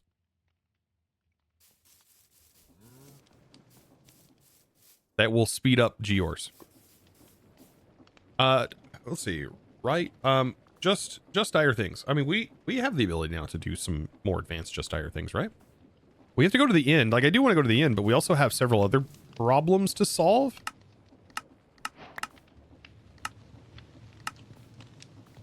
Yeah, we have several other problems to solve, chat.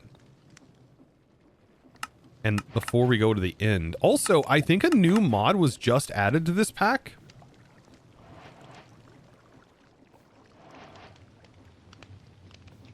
Yes. Logistic networks. Which is also another incredibly cheap way to move things. Wildly cheap. Let's I want to set this up on the thing, but we'll come back. I'm going to grab out the diamonds because I want to make some upgrades. I'm going to grab the diamonds and gold.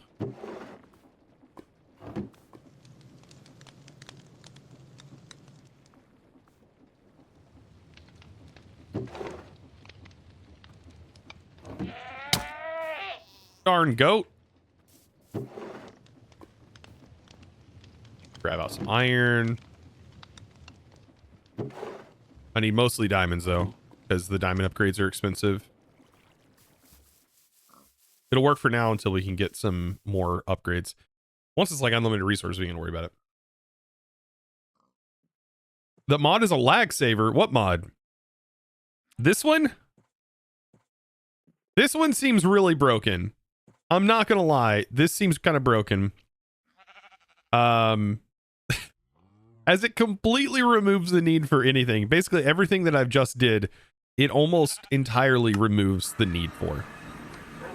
Potentially. We'll see. It works like XNet. XNet's pretty laggy. I don't know who told you XNet's not laggy, but we've proved that that's not true on our supporter server. Yeah, that was proven a long time ago. Let's just get a barrel. Kind of want to play with this. I want to learn it. I want to learn it a little bit. I seen it was added in the update. So let's drop this. And you know what? We'll send this into our main storage. So So I'll link it to the storage controller here to send items from my backpack here into it. So let's take these items out because we want, and I'll transfer those items out.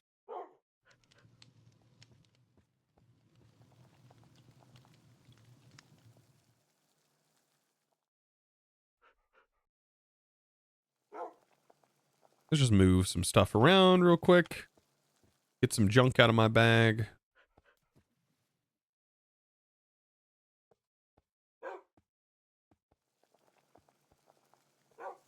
All right, everything seems pretty reasonable now. Okay. So, we'll dump this back. How expensive is this? This wasn't too bad to make, I think, from what I was seeing, right? It looks like Eye Vendor, blocks of redstone. Okay, you use logistics nodes to define the location. I don't know what the computer is, though. That's interesting. It, like, lets you overall see the network. That's kind of cool. We also need a wrench. The wrench is how everything is controlled.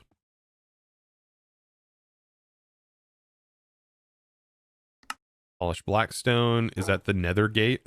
Like, it requires the nether to access it? Interesting, the wrench doesn't require anything. So I hope we can get these off. So you put it onto the backpack. Oh, it like frames around the backpack. And then we place it on here. And then now when we see it, when we hold this wrench, we can actually see that this says no network, no network. Okay. And if we right click, we can change this bag. We'll call this, let's see, what are we going to call this? Just, temp. Create network. I'm hoping we can get rid of this temp network. This temp network, I guess, has 8 channels. That is very much like XNet, yes.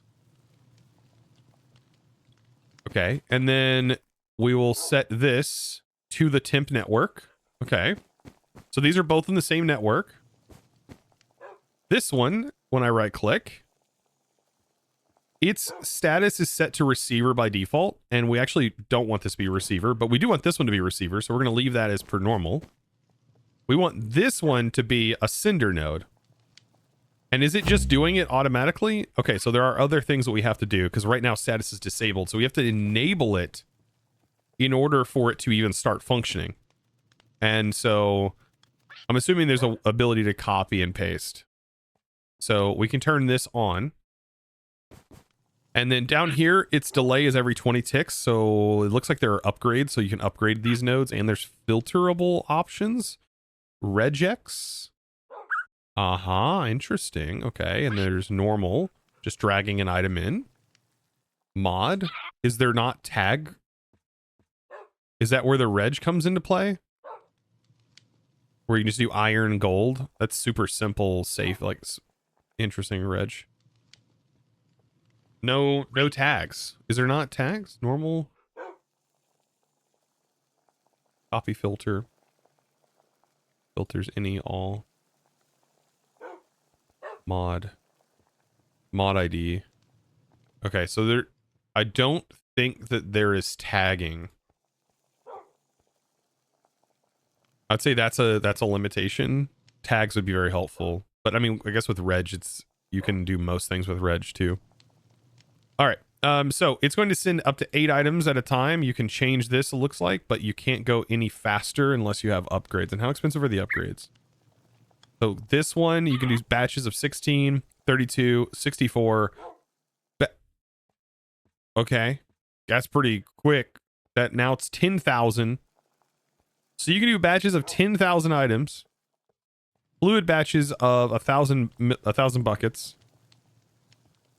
It can also do energy and chemicals from mechanism, and it can do source. Okay. So this is going to transfer 8 items at a time every tick. So every second, every 20 ticks. As soon as I enable this, this should start sending items, and you can see the items are now leaving. It's wireless. I don't even think it has a range. Is it cross-dimensional too? It has priorities. You can change the sides of the block.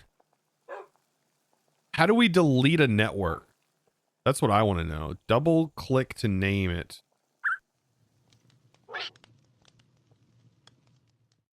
Change. Rename. Can you remove a node?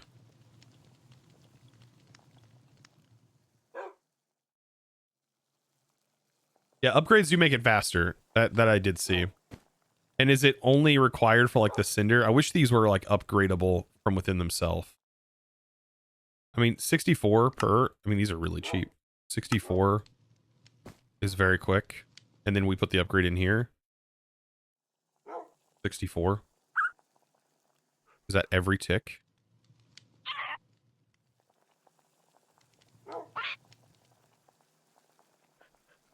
Yeah, 64 a tick is very fast.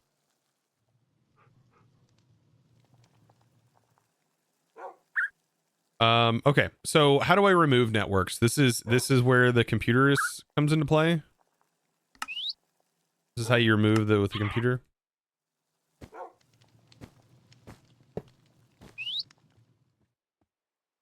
It's a freaking laptop. Okay, this is the nodes. Active session. There's our wrench.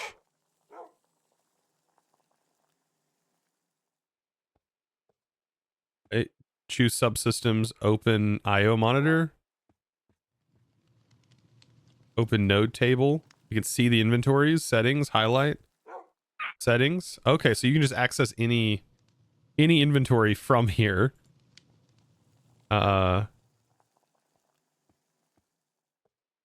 how do you just stop, like remove the whole system though? This is what I want to know. Like maybe the docs explains it.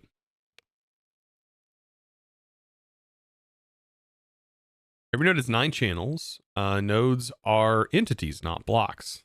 They do not take up block space. How do you get the nodes off? Shift right click node, the wrench, configure screen.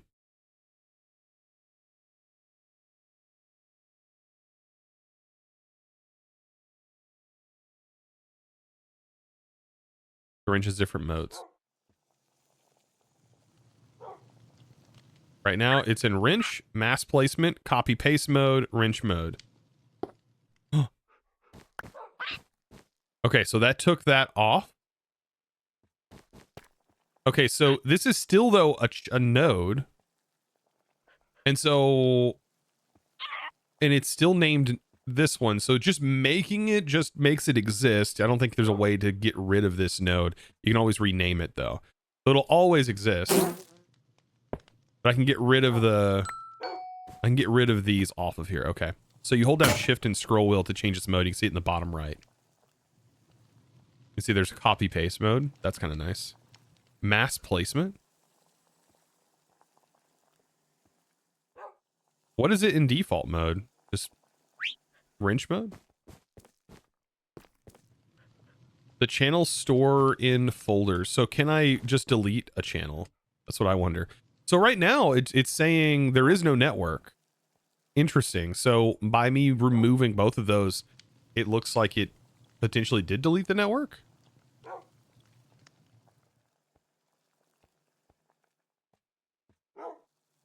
Interesting. Okay, so that, I mean, that's...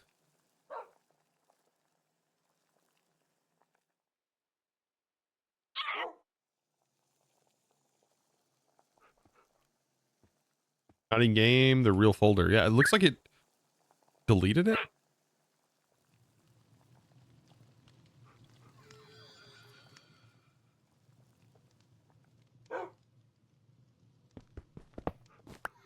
The fact that this is a laptop is funny. I mean, it's cool decoration.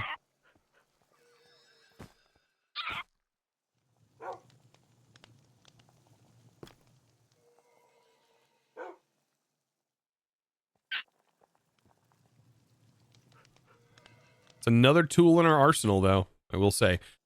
Huh. So, does it work? I wonder if it works cross-dimensionally. Like, did it even say? Is there limitations to it?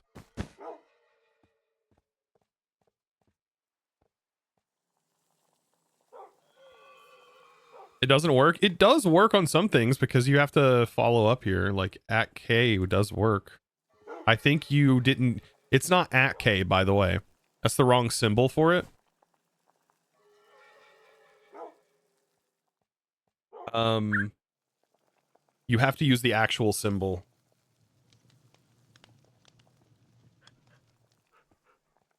That's not on your keyboard if you're on an English keyboard.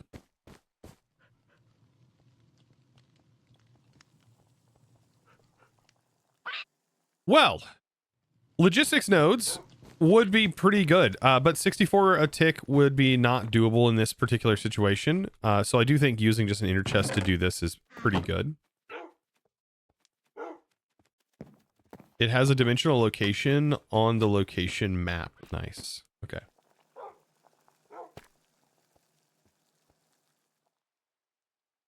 Every node has 9 channels.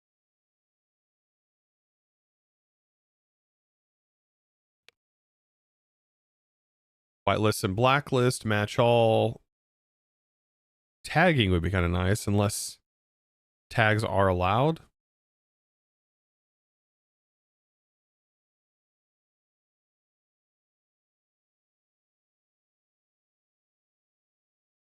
But I mean, most things with red you could do. I mean, you could say or, and most things have or in the name. Lots of interesting new mods. Like this is new, I think, right? Okay, so back to storage. I mean, it was cool to show that off because I seen that was in an update. Like I wanted to like have an idea. Now I know how to use it. So its functionality is pretty wild if it just doesn't care about range or anything. And it's just like you send from here to here. And you just place the node down and that's it. And like it's there. Like you just transfer from wherever. You want things to go to your main storage instantly? Bam. There you go. Done. I do like SFM though, but SFM has to have a cable. Wow. I mean, that's pretty powerful, I think. All right, I got to check something real quick. Supposed to have a order dropped off. Perfect. I got to go pick that up. So I'm going to take a quick break, chat, and we'll be right back. And we'll jump back into some more organizing of things, all right? I'll be right back. Enjoy the beer back screen. On theme. That's why I get it. He gets a pedicure on his toes before he like crushes down the wheat into the flour. So I don't. That one says rough. And oh yeah, I have so many bad things I shouldn't be saying, but you know I'm kind of obliged to not either because I'm sick and I can't really blame that as a good solid reason as to why I do it anyways. Oh shit.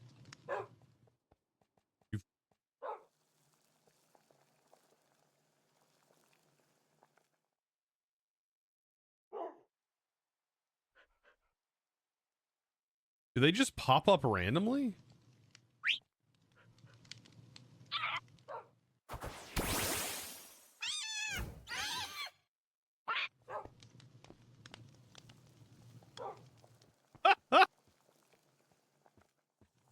Well, we left that. Okay, so we don't have that anymore.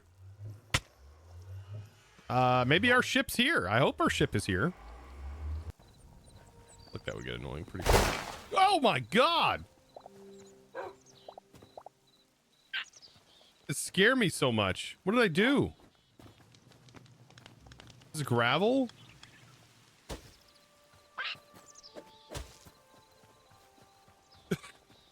What?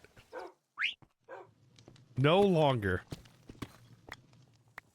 It's fine. It's out. All right, the cat's out of the bag. Now you know.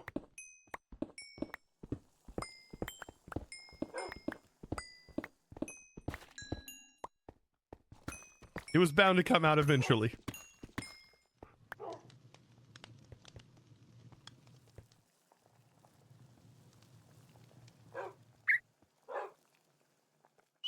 I'm like Will at the end of Stranger Things. I'm just letting you guys all know. Right? I'm just like I've had nightmares at night about it. Now I've got to let it out. Oh. Oh, it's I not. purposely bought a slow hose. Oh. A slow hose. Slow hole. Slow hole. Yeah. Get it? Nope. We're Slow calling it hose. that way. It's locked in. Clip that, chat. Clip it. Yeah. It's a slow hose. Yeah. Kev, Sound bites. Sound bite. We got to sound bite that. Why? Why are everybody against?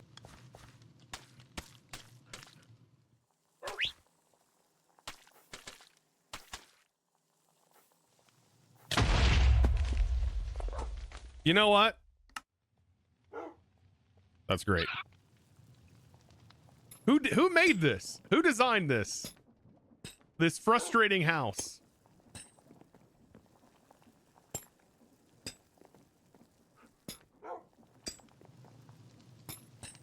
One of these gets you up here, though. I think it's like right here.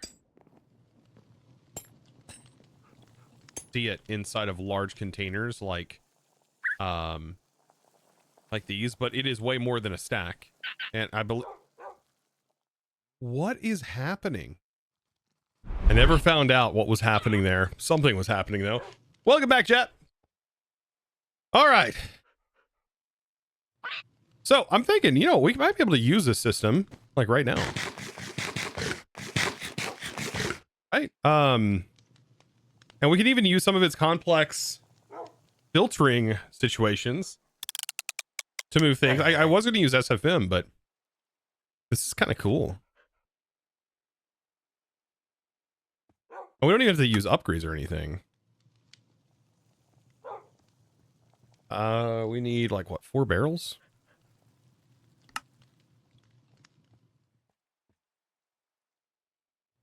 First though, let's make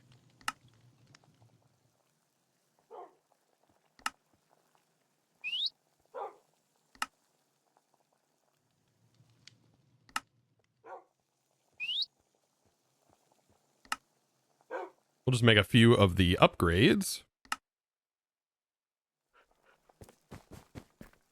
Upgrade some of these barrels here. Those are all upgraded. Now these will need void upgrades in them. That is going to be some like a stipulation, because if any of this stuff ever backs up, we're going to encounter some problems, essentially.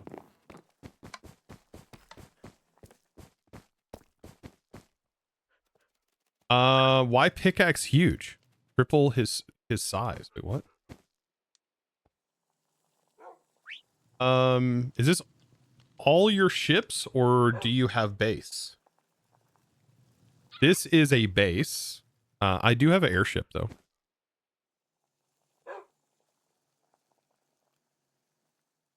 That's what you're wondering.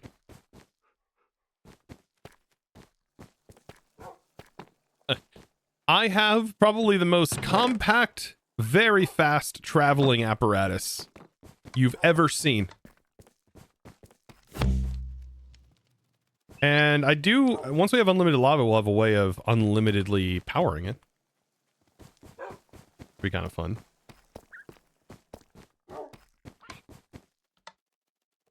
He was talking about the right back page. I love the base design.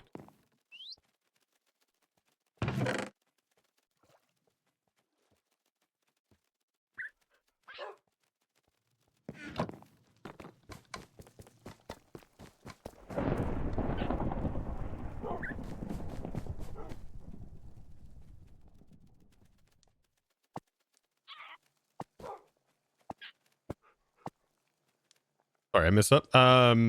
He was talking about the right back page, and I love the base. Thank you. The right back page. Did you get a parrot for a pet? I think you did. I can't get them off my shoulder. What do I got to do to get them off my shoulder? This is the worst.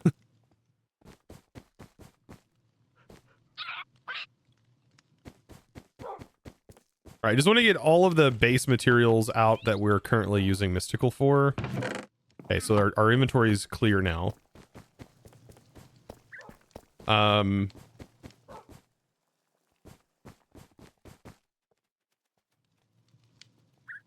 Anything, yeah, you get anything but a dog. We need more of these.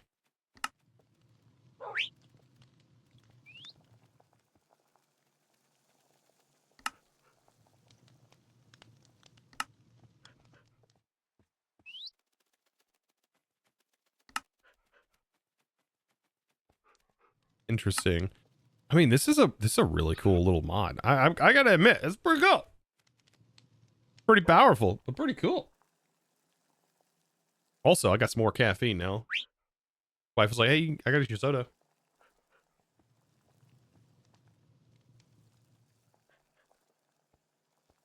A Coke Zero. I was like, "I'll take it." All right. Getting auto crafting eventually would be nice. Do we have enough to make 4 more of these?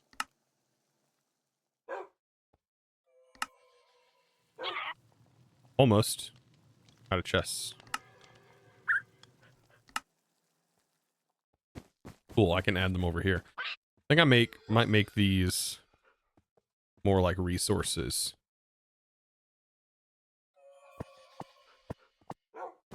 Over here for now. I mean, this is the thing with using the smaller drawers. Like, these one upgrades give us like 12,000 worth of storage, which is very, very good. Okay. We're going to be going back and forth quite a bit, but this is where we get to play around with regex and kind of like really tweak this mod a lot. Like, we're about to be tweaking the mod quite a bit. So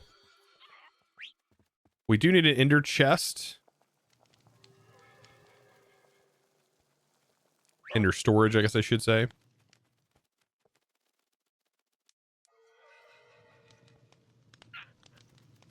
What's it called? Ender chest. Okay. Let's go back to our other island.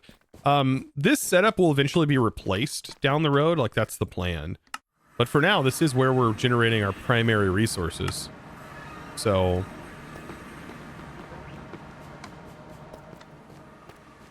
a big part of modded Minecraft at some point is just going, how do I handle all of the items that I'm gathering? How do I handle that? Do I just dump it all into one big storage and then just keep expanding storage? Or do I do something about it early on so that way I don't become overwhelmed towards mid to end game? Yeah, there is no sleeping bag in the pack, which is kind of lame. Yeah, they don't have the sleeping mod in here for whatever reason. Comforts.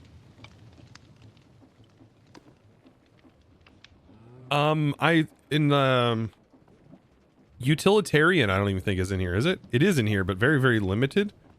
They have a lot of items removed from utilitarian.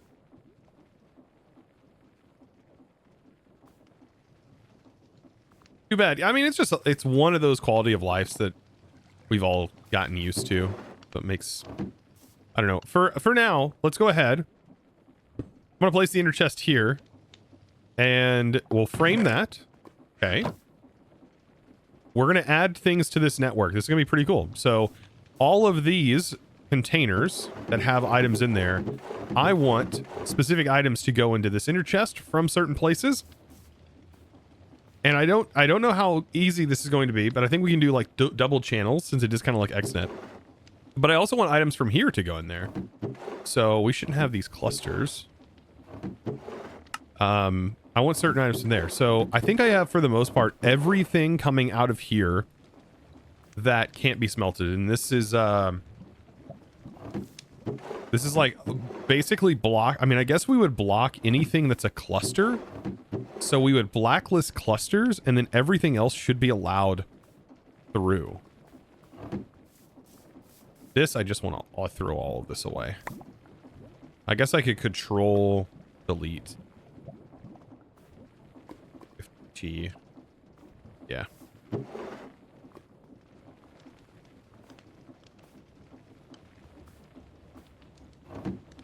I'm holding down Control Shift and delete to delete the items quickly instead of dumping them on the ground. Which is throwing them into the trash can in bulk. Very handy. Hey, Chosen. Love your vids. Is it Shih Tzu? Welcome in. Glad you love the videos. Thank you. You're too kind. So yeah, we'll block chunks and we'll block cluster. The word chunk and cluster I think would be a good idea, since everything else Salt blocks. I don't think we want this compressing salt. Can this be uncompressed? What is just giving us salt blocks? Where does this even come from? Wait, what is even dropping salt blocks? What? Was it at some point compressing this? Now you don't have these anymore? Do I have an illegal item you can't obtain anymore? Is that what I'm seeing here?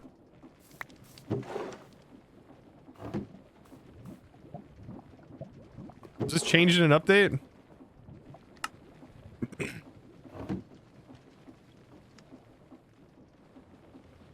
It's a nice white block though.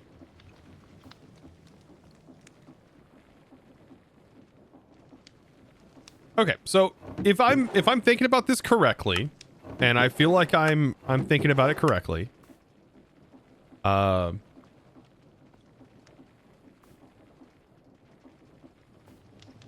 only want clusters to go. We can't compact tiny coal. Be a good thing to avoid that. Okay. So, we want this to be framed.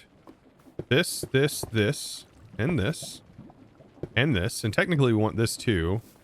I love how it kind of like connects as one unit. That's kind of cool. This also we want. So I'll have to go back and make another one. I don't have wireless crafting per se.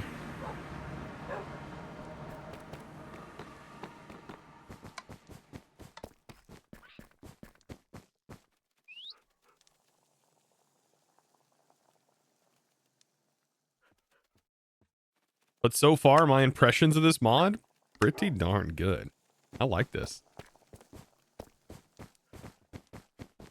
If this is going to work the way I think it will, this is unbelievably good.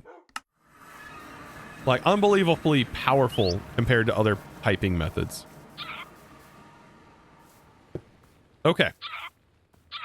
So the idea is that all of these containers we can create a network on. So let's create our first network, and we'll call this Sift. That's just definitely not how you say it. What do we call these? Sifters? S-I-F-T-E-R? Sifters. Create our sifter network. Okay. So that's our sifter. I guess this, I don't actually want this to be. Is it the network that's named Sifter or the label? Set label. And we'll call... I'm confused. Is this...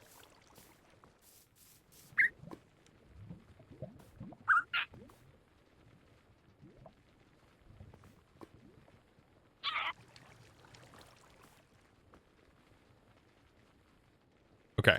Hey, you got it correctly this time. We made it... Wait, I'm confused. You made it...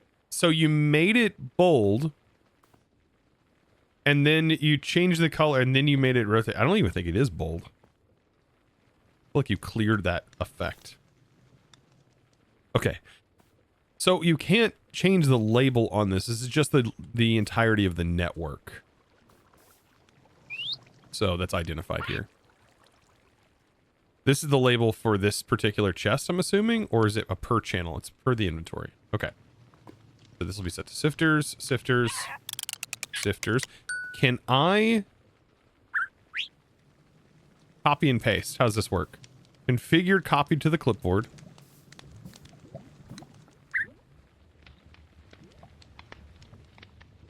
Configuration copied, wrench to the clipboard.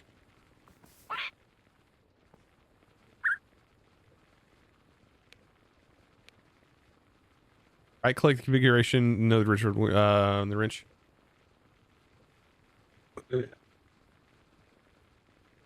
Shift right click.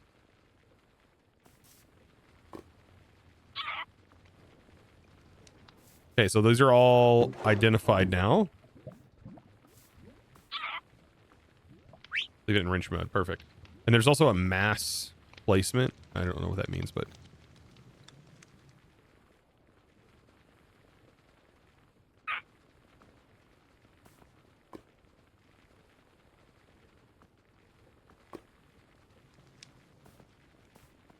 All right. So, weeks. Oh, there's... Oh, wait, what? We got themes? We got pink mode? Wait, I like Brutalist. That's so sick looking. Why do I like this so much? Wait, I like Brutalist. It's like high contrast mode. That's kind of awesome looking. I'm leaving it Brutalist, chat. I don't know about you, but I like this mode. It's so bright, my eyes. This is good. Nebula, redstone, light mode, glass. This one looks like AE. I like this one though too. This is very, very much reminds me of what's it called? I love how the GUI is like kind of off a little bit. This reminds me of replication.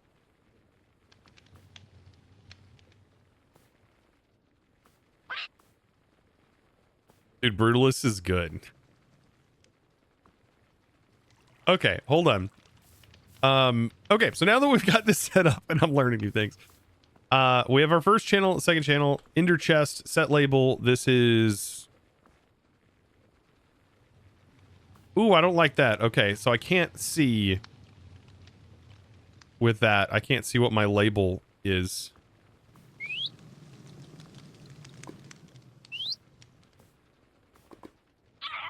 Last chest.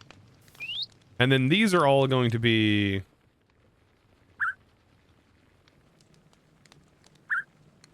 Sifter out.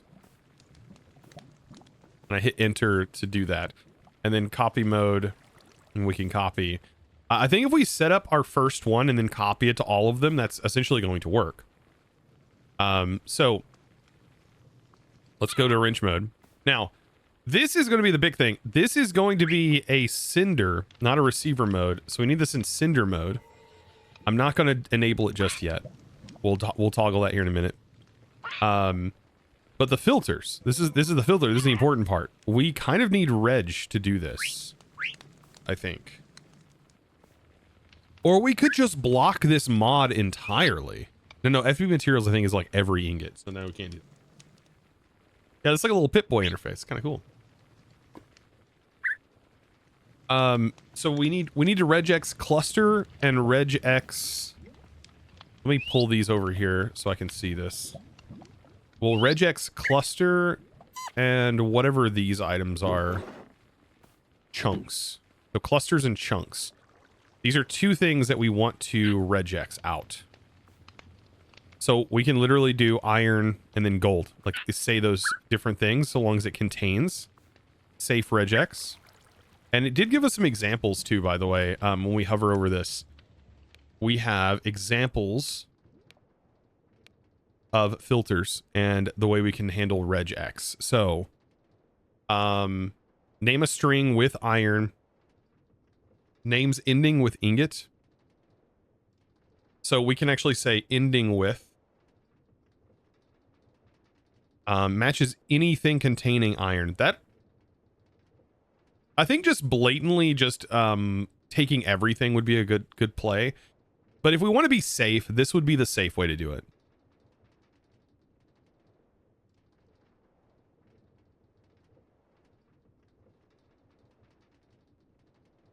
So what's unsupported is it doesn't work the same way as create.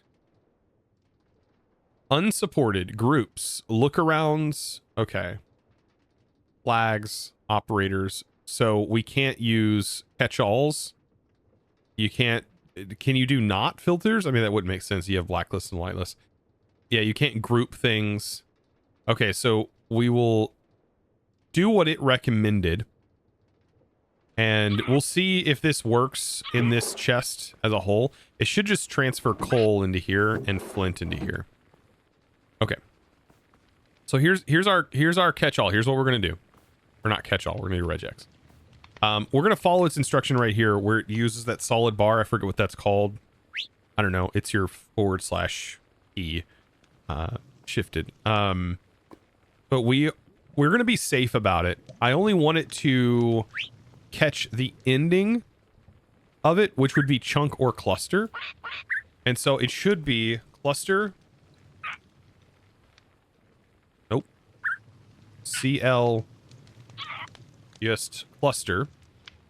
Like so. And then with the money symbol, full bar. So this right here should do anything that ends in cluster. And I'm assuming that's what this is supposed to represent. And anything that ends in chunk.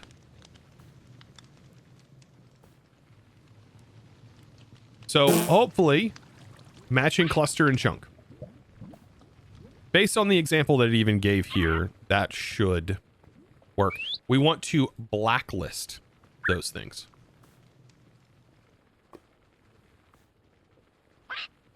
So now we back out and we now have a regex filter for those items. And can we click on it and we can see that's good. I wish it showed you when you hovered over it a list of the things that were regexed so you can actually quickly see it instead of clicking it. That might be a suggestion of the mod dev. Very cool so far though. I love the interface. This interface is very clean.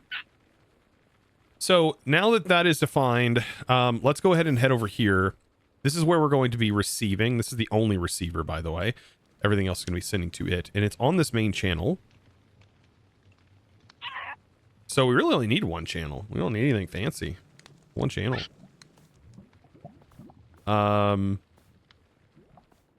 Anything else we need to worry about here? We don't have to worry about sides, items, nothing.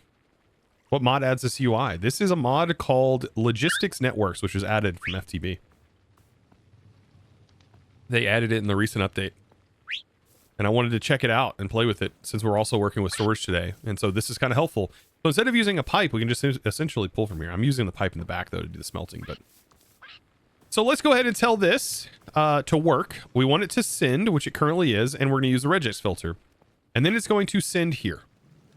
So we want to enable this so that way it receives the items. It's not going to be very quick, and it looks like receives do not have to worry about like upgrades. It's only going to be on the sender, very similar to laser IO. That's cool. Okay. And the upgrades also are the same way. We don't have to even this is going to be very slow. But it's like on a per sender basis. So mode on this is set to sender. The only one that's active, because by default these are all inactive. This one is now enabled. It is receiving. It's going to receive items from sender inventories. We regex this for a filter, and we're blacklisting anything that ends in cluster and anything that ends in chunk inside of its name. Okay. Now that we understand what it's doing, let's enable this one. And what we should see is coal being transferred every second, every 20 ticks. 8 of them are getting transferred into here. In which that is happening. What we shouldn't see is it trying to pull chunks, which it's not doing, and it should not try to pull clusters either. So we shouldn't see any of those ever appearing in here. Which will make sure that our system in the back is still functioning as intended. Depositing items automatically to be smelted.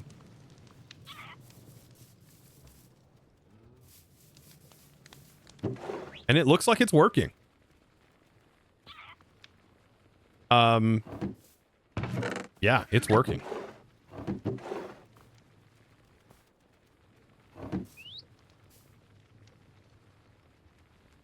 Very good. Very, very good.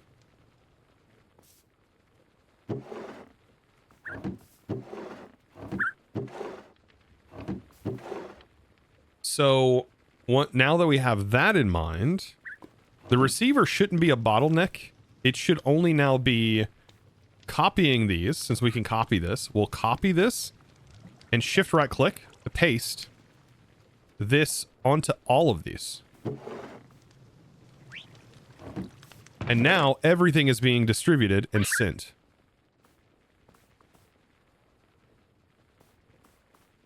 Very cool. And then also we want this one on the same network. We want this one to also send to this chest. So what we'll do, I didn't want to paste that actually. I mean, I guess it does make sense. Like we can technically paste these same settings onto this, just in case a cluster ends up in here, we don't ever want it to accidentally make its way into there. So the exact same settings on this too. We're pasting it. The clusters are now safe. And on this one, we'll go back to wrench mode, and I'll change my output to the label to be blast out.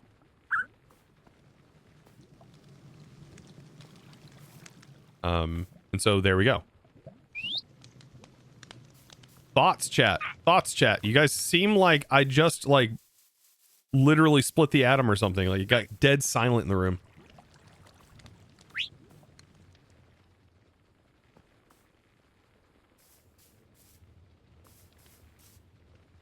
Also, if you want to get rid of these frames, I think you can get rid of the frames. You can make it hidden. So now the frame is hidden, but still there.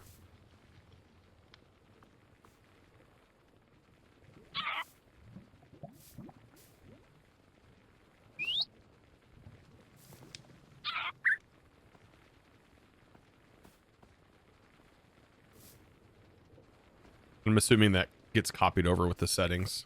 If I was to copy it.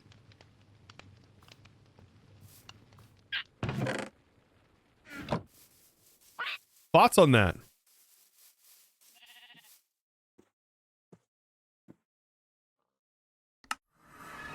Long time no talk. Welcome, welcome.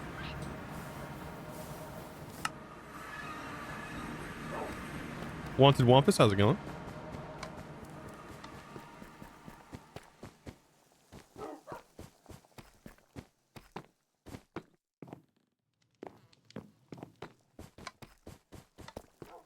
I think maybe like making an ender chest. Making an ender chest down here would be a good thing, maybe.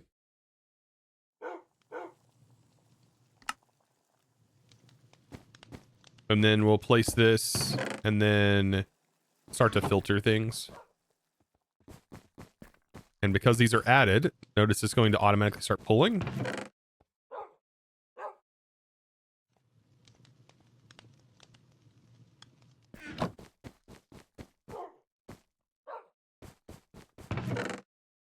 I want seeds too. Seeds are going to be another one. Prosperity shards are pretty important.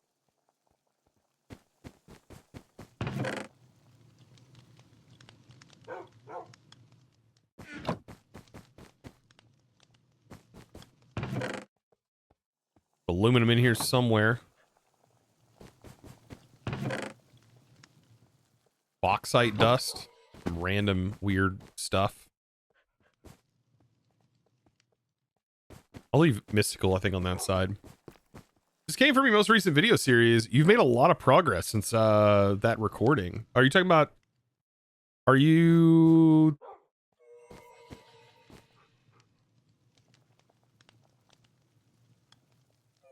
I don't know if the lull is to represent that you're being sarcastic about it, or if you actually think this is the same series.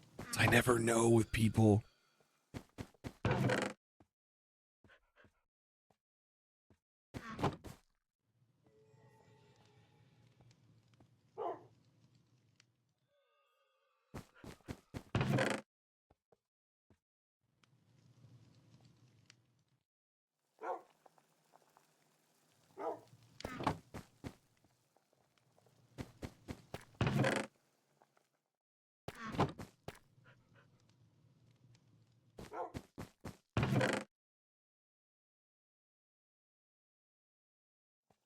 Well, I noticed I didn't add...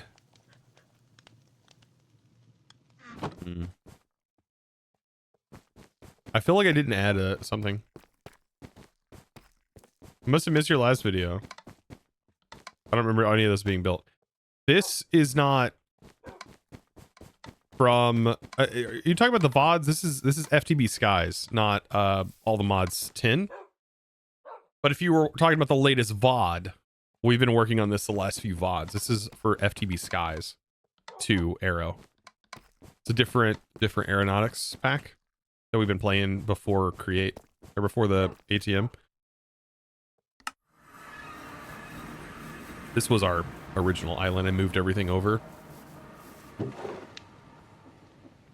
Okay, so it is pulling. I was just making sure that everything was situated correctly. Then it'll get to that.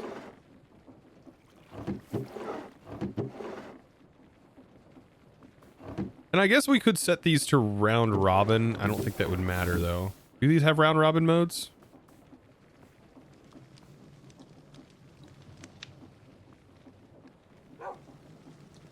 Oh, that's something that it doesn't look like it has.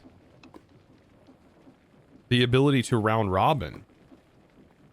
Oh, distribution priority nearest first round robin. It does have round robin. Ah. Copy, paste, paste, paste, paste, paste.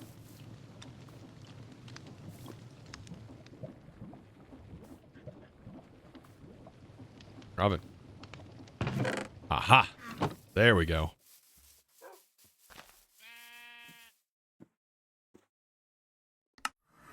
You've been watching both of Aero mod packs? You've been playing? You just haven't got to watch those videos yet? The VODs, yeah, I haven't missed any VODs, so I have been publishing the VODs. So the VODs are there. So you're not missing anything. The VODs are definitely there. Which is good.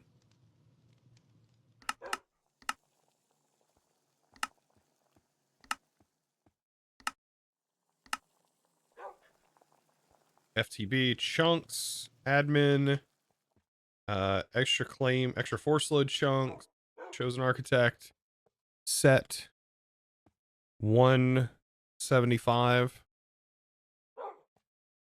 Now I can claim more chunks.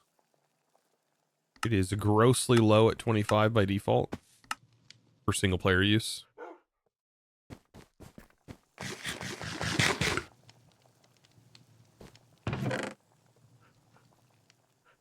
Salt is something I don't have a thing for.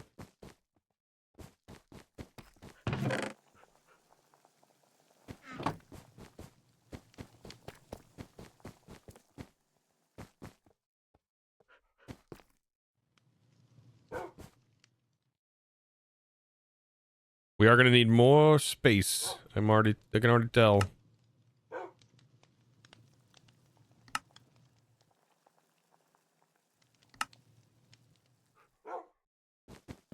Okay, so we'll upgrade that one, that one. It is going to be nice. This is where that centralized storage is really going to shine. I think we'll do copper, iron, and gold maybe on the upper sections here. Block of black quartz. Can that be undone? Oh, no. This is a boo-boo I made. Whoopsie doops.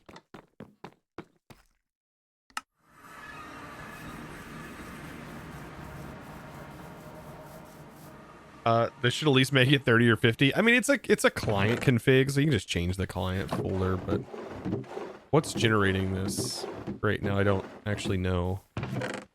What sifting is making black quartz? Netherrack.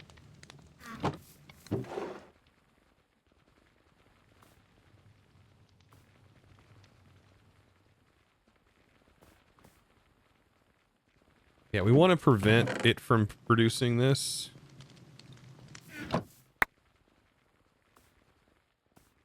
Because it can't be uncompressed. One of the other many things I've accidentally compressed. Also, do I have glowstone being compressed? I probably should undo glowstone too. I think I do. It's already in the list. I mean, yeah, I think 30 or 25 is the default. For servers, it makes sense. You wouldn't want a whole lot of people doing that if you had a big server. But it is I think it is an admin command, so you have to have cheats enabled to be able to technically run that command, or you have to change it in the default config. So if you don't know how to do that, you are going to struggle a little bit. I'll just go ahead and place iron in here. So I can see it. Iron, copper, gold. We'll need redstone somewhere. Gold and then diamonds. Redstone, you can go there. And glowstone can go next to redstone. That's the part that sucks for servers. Yeah, I mean, it is. I mean, at least you have, like, we have chunk loading on our supporter server. But at least we have that.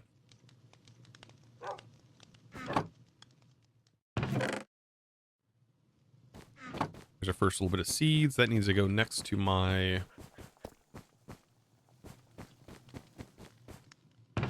But look, this is exactly what I wanted it to do. I need to set round robin to our other one that's compressing all of the different materials, so then we can start seeing our materials. So, but thoughts on this, like, logistics network mod? Is this OP, chat? This feels pretty powerful.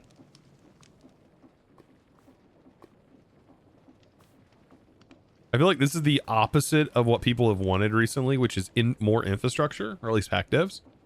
And this, like, hides the infrastructure, which I personally like. It makes it look like nothing's there.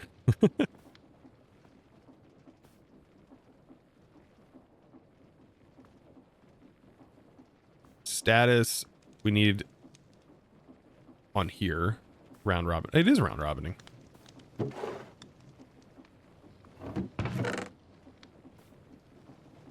If it's round robining, then why it's not round robining? Wait, what? How to spread items across targets. Cycle through targets evenly.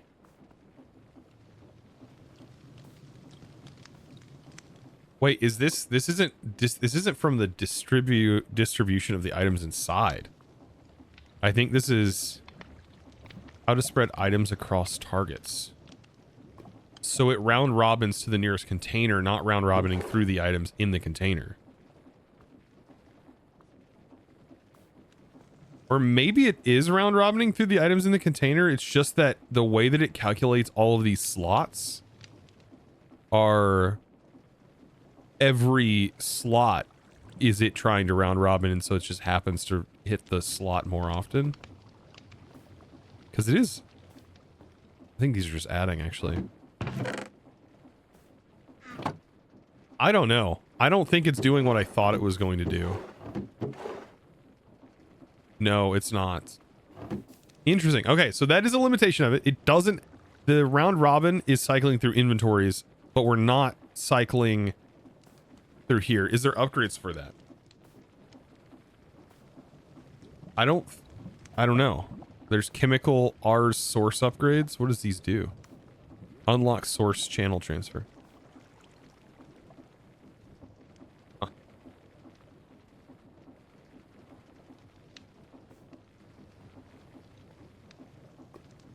For those things, ingots and redstone, I put in compacting drawers. I will not put them in compacting drawers. I explained that earlier. It's not a great idea to do that for storage networks, because it can trick your storage network into thinking that it has more resources than it does. Because not only will it see that it has a bunch of blocks, it'll also see that it has ingots, and also see that it has nuggets.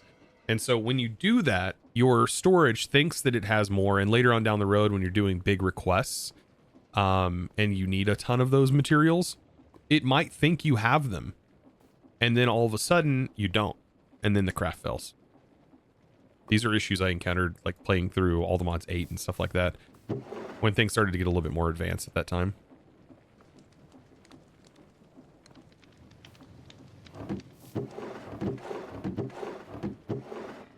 So far, this is working really good. Like, everything is moving now. I got to get more things moved over and kind of keep an eye on it. We can add upgrades to make it faster. If we go to this, I do have that upgrade. The diamond one, I can put that on the blast furnace temporarily.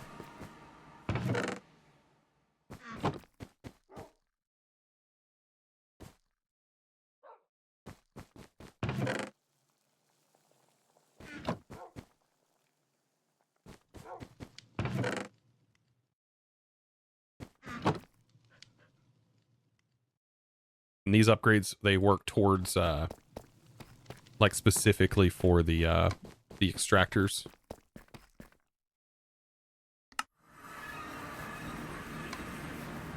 What mod is that? Okay, so if you're just now tuning in and you're seeing this now, this is the logistics network mod, and it was recently added this pack.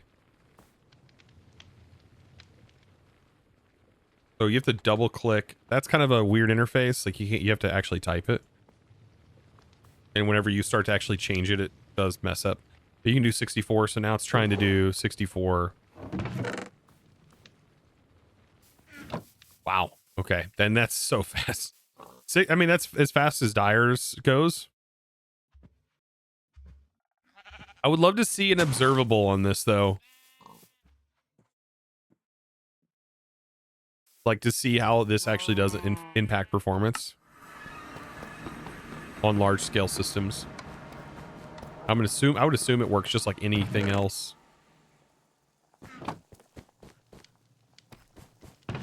I would assume.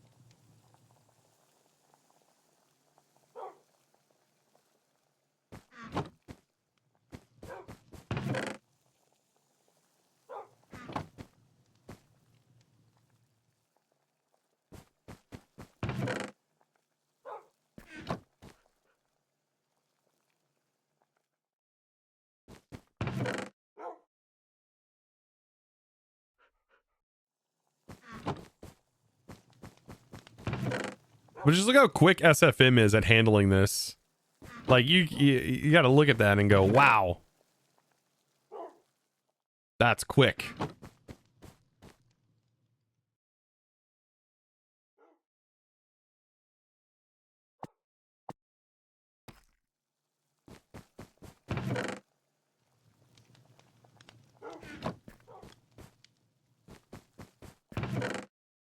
SFM is going to transfer this entire inventory every 20 ticks, and I can make it go even faster than that. So this is it. Just every time you see a pulse, it's basically doing a pulse pull every second, every 20 ticks. But like I said, it can be changed.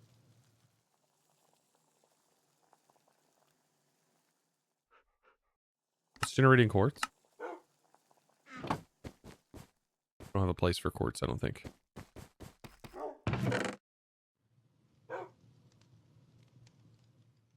So is that whole inventory now done? I feel like it is done. My music keeps getting messed with.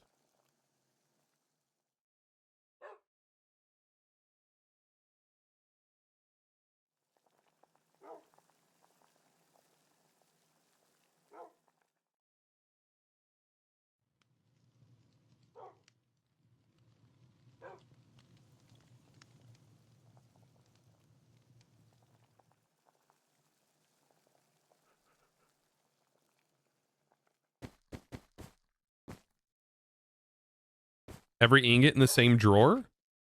They're in different drawers. It's just sending to a controller down there. I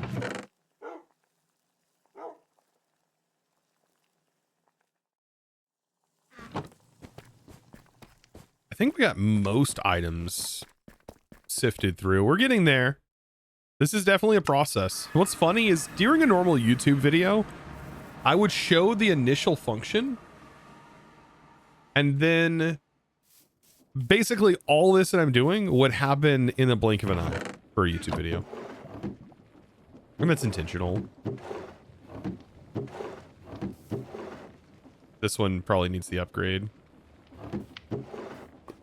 Just temporarily, and then Solium needs it. Okay. And we can just pull the upgrade out of here. What happens when we pull it out? It defaults to its base speed. That's kind of cool. Put the upgrade in here. And then we'll say 64, which is its max. I don't know if there's a way to like click and scroll. No. Oh, you can hold left and you can hold down shift to do mass amounts, but if you click too fast, it opens up the prompt.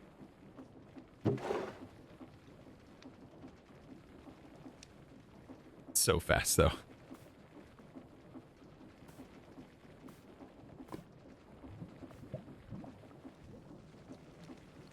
Okay. Wow.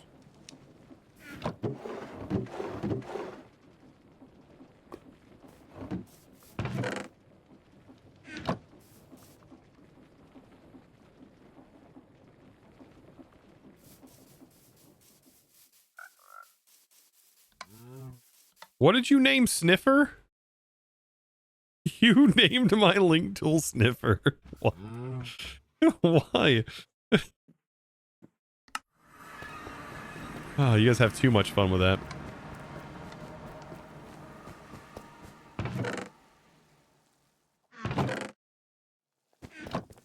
It made you chuckle. That's great.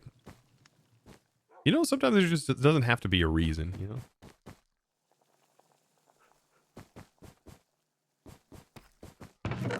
And now we have resources going. By the way, this in your chest is technically this one. Like, this is where the hub is. This is where everything's happening. Is this mod an ATM Aero? I don't think it is, but I might suggest it. I might nudge a little bit and go, hey, I wonder if this does work with Create Aeronautics.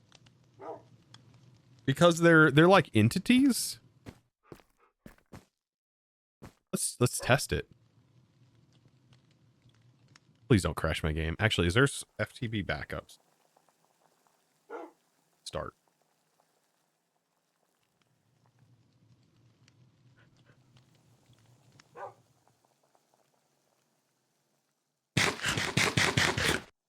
Yeah, I've learned my lesson over the years.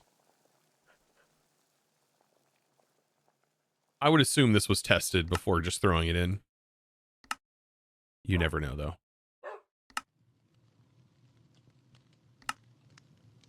What we want to test is 2 barrels. Actually, I already have barrels on my contraption, so we'll use those barrels. We essentially want to send from one barrel to another. And we also may want to try to send to this barrel. So we'll create the network.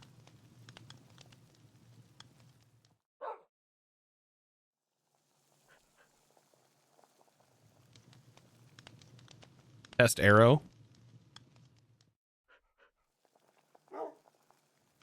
Now we're under the test Aero channel, completely separate from the other one.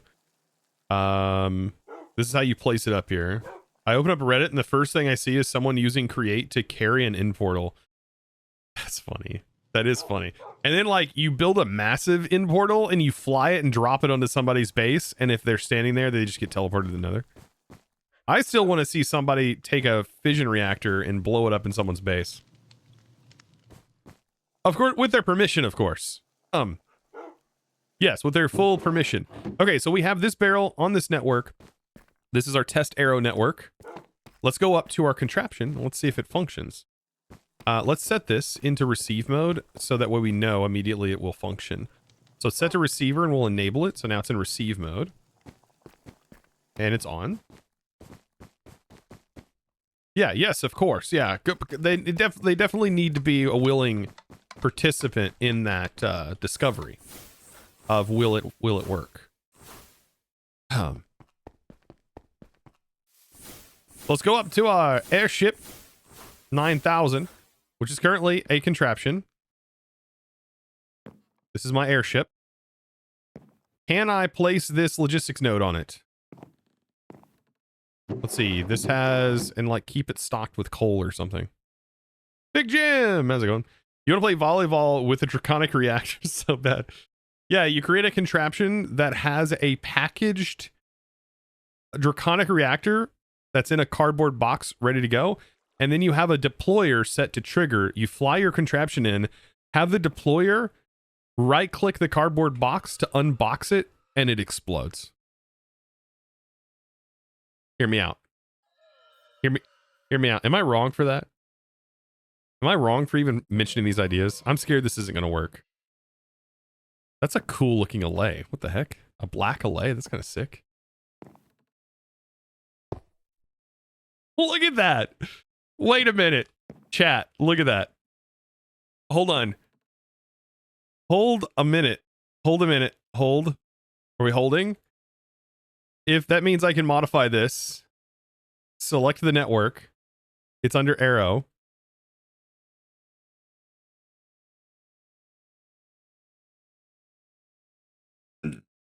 Okay. Put it into cinder mode. Enable it. So now, will this send to the one in the overworld?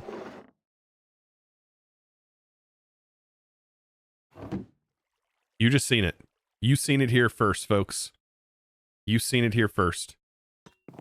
Now we got to get some coal. Try this out. I'm actually going to put this in receive mode. Well, I guess we can have like a receive instant. The goal would be to like keep coal in here and then pipe it into this. Is that a new logistics mod? That's crazy. Yeah, it's really good. It has regex filtering and everything. And it's like wireless. Like there's no range restrictions or anything like that. I'm assuming it works cross-dimensional so long as it's loaded. I mean, it's working off of vast different distances right now.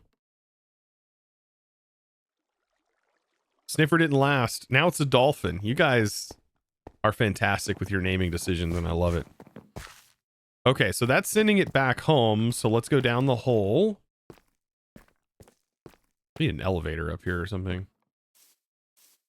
Where's the hole? Typical. So there it went. So it went to this one.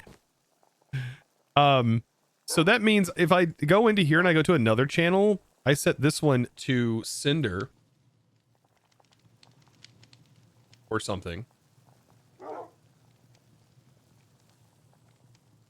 I set this one to cinder and then I filter normal. I only want to send coal. And it's set to whitelist by default. Whitelist. So it's sending coal. And then I grab some coal. And I put this in here.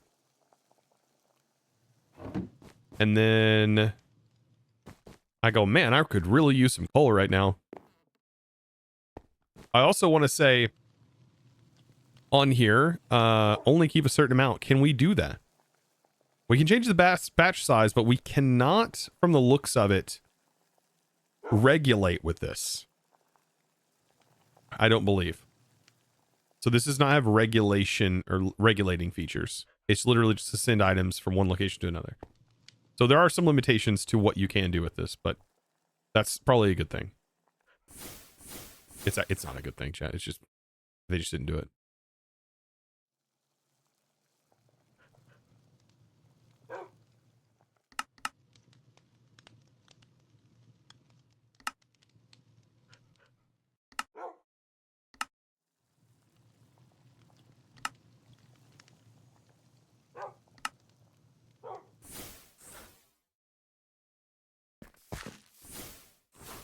Go up to the same barrel that we have on the same channel.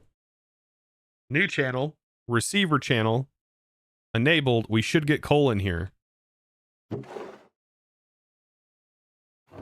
think that's how that works. Channel 2.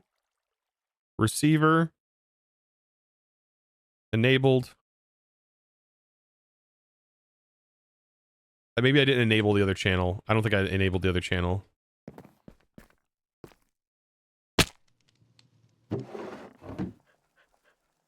I gotta enable the channel. Hold up.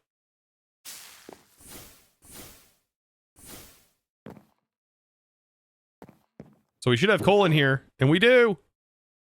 We do have our other one, which is looping at the moment because this isn't filtered to not send coal. So we'd have to filter this one, normal, blacklist, coal. So now it's just going to keep coal in here and anything else will get sent back to that barrel. Now, does it work while powered? Question.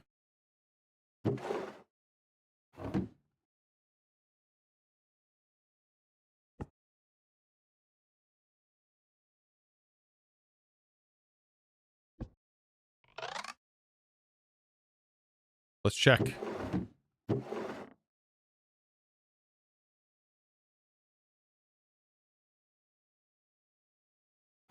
I'll have to go put this coal back on.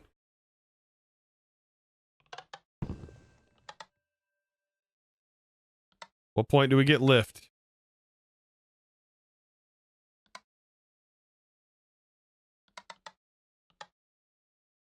I'll leave that there for now. All right, let's try this. Let's go down here.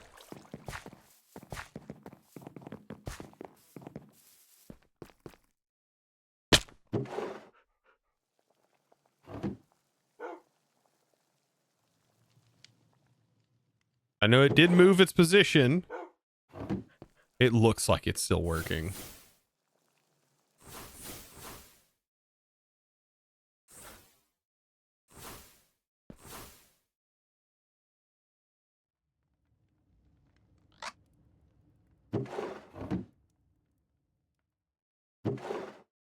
Look at that. It's still receiving items.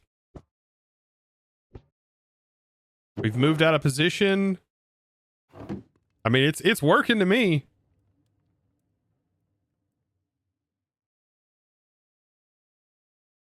We can test. Does it send items back? It does. So yeah, we have a way of getting items from one position to another somehow with this mod. As long as it's chunk loaded. Yeah, I would assume as long as it's chunk loaded.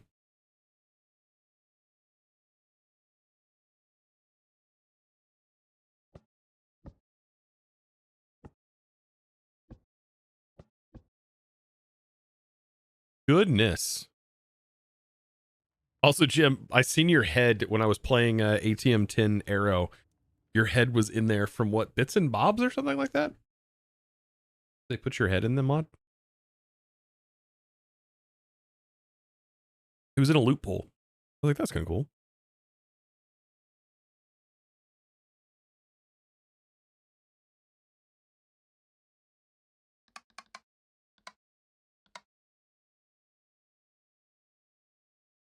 I'm scared I'm going to land it and it's not going to land where I want it to. I mean, I guess I could manually control the landing here.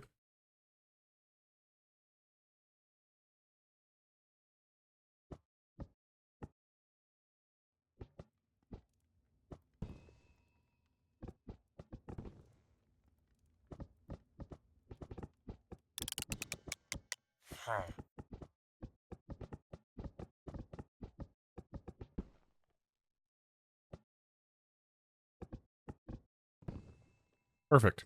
Perfectly centered, as all things should be. Even, symmetrical.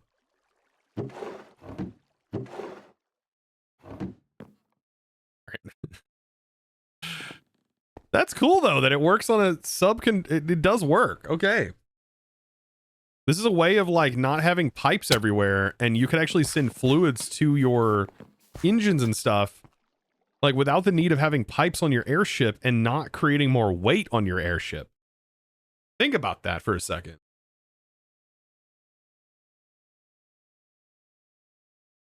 With like your base chunk loaded and you're sending lava power to your ship here, I can now replace all of these with the lava powered ones. And it can always stay running so long as I have lava. Which I don't have. I don't have unlimited lava. Oh, there's so many what ifs with aeronautics that I've discovered. Now, to get these off, wrench mode, shift right click, and it pops it off. Node removed.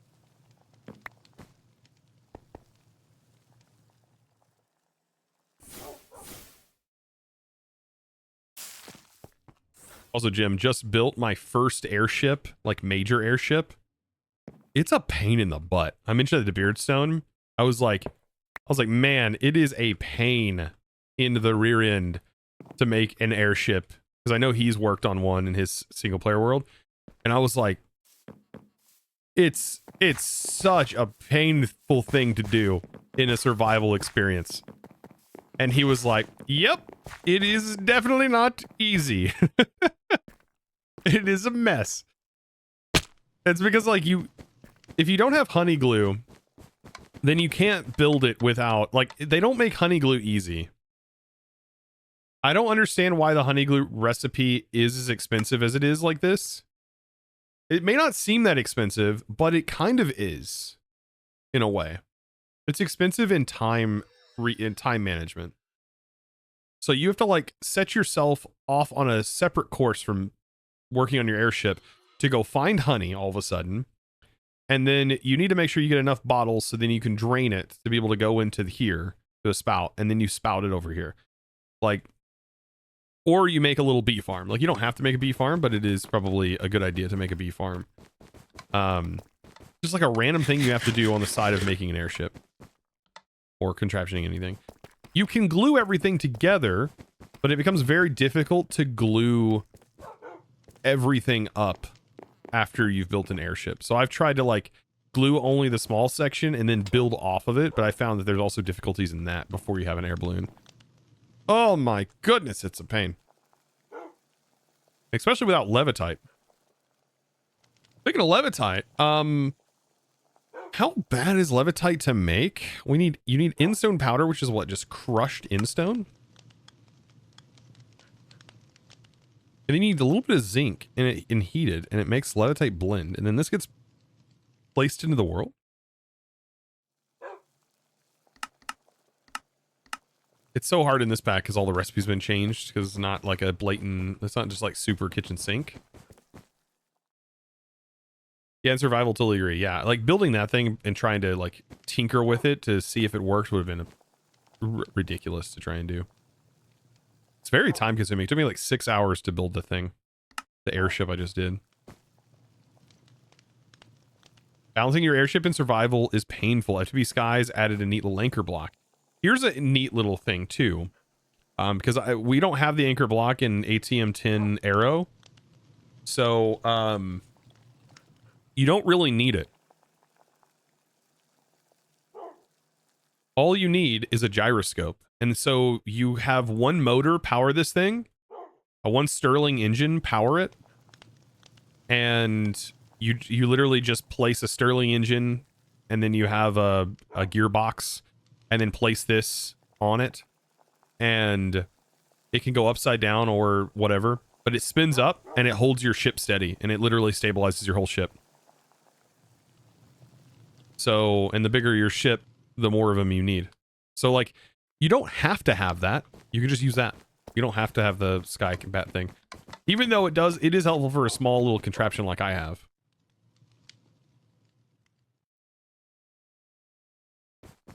I don't know how possible that little thing would be without having that block in there. Feels balanced, so you don't mind. Yeah. It is kind of interesting. You don't even have to have it like centered on your ship. It is heavy though. That is the problem. It weighs a bit. So it like causes its own disturbance depending on where it's at. You probably want it centered in your ship as best as possible. You know what though? Look at that. Passive resources now coming in.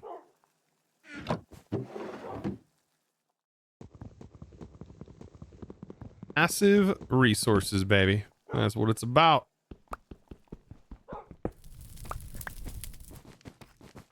Might place this ender chest somewhere over here just for like quick access and so we can check our items instead of going into here because I want that to be covered. I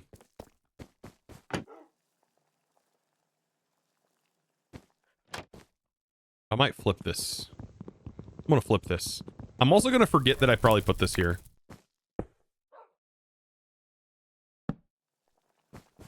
I'll leave it open. I'll leave it open. That way we can access the ender chest, so that way we can come back over here and manipulate this. Also, Jim, since you're in here, how much have you played around with SFM? I know you like the modded stuff. I know you like the pipes. I know you like the stuffs. How much SFM have you played with? If any. I figure you probably have. You love SFM. Have you seen what Sereth made for SFM? This is probably the biggest highlight of today's stream. Have you seen what Sereth has made?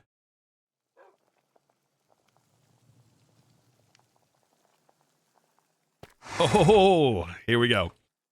So, normal SFM, normal factory manager, everything looks normal until you go to edit. Check this out. Node-based editing. Node-based editing. Wait, what? Yes. I want to create a new program within my program. I'll go add a timer. I can set my interval. I want to add an input. I add an input. I want to connect those. I connect them. If I want to connect to something else, I can just auto create an input. I want to make an output. I have now made a input and output.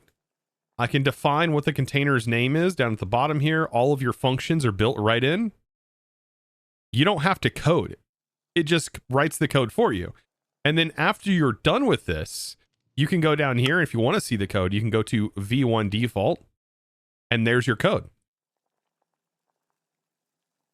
And if you want to, change anything or convert your code directly into this, just go to the other editor.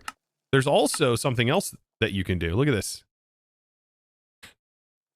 You can actually see your options that are available to you.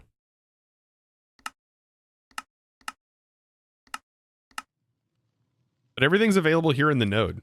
So you have all of your stuff. You have your quantity, your keep amounts. It's nuts. This is so good. Yeah, it's honestly amazing. And here's another thing. You know how painful it is? So you can select them all, delete. All of them are gone.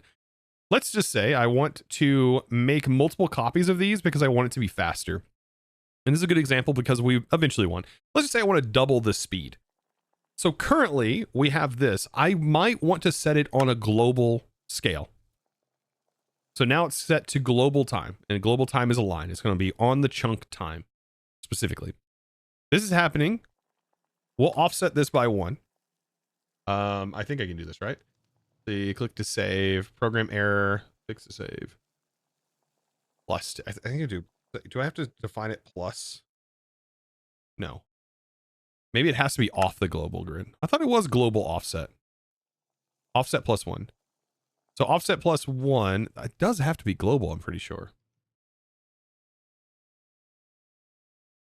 Either way, you can Control C, Control V, and I just pasted a new set in which I can go in here and I can say offset 2. So now we have timer 1 offset by 1 tick, timer 2 offset by 2 ticks. Or I can set this and be every 11 ticks. So now it's going to be like evenly divided and now twice as fast.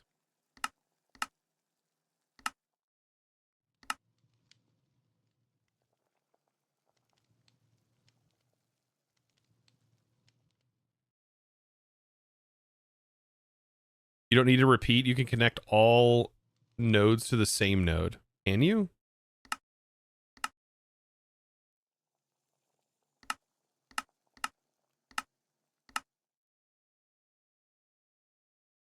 Well, you mean this. I'm meaning I am making these run. So this program is running now 2 programs at separate time intervals. Because you're limited to that 20 tick rate, this means this program is running 2 times within 20 ticks.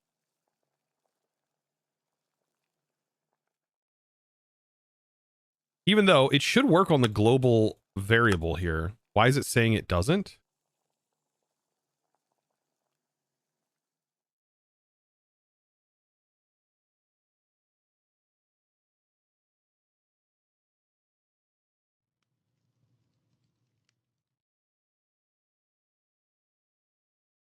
I wonder if his global is broken or something.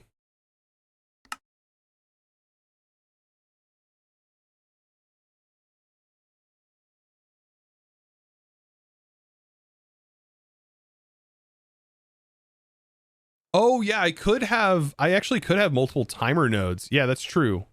So you're saying get rid of this and this, and then have this here. No, you cannot. So notice you can't have multiple nodes connected to one chain. That would make more sense, but it doesn't let you do that.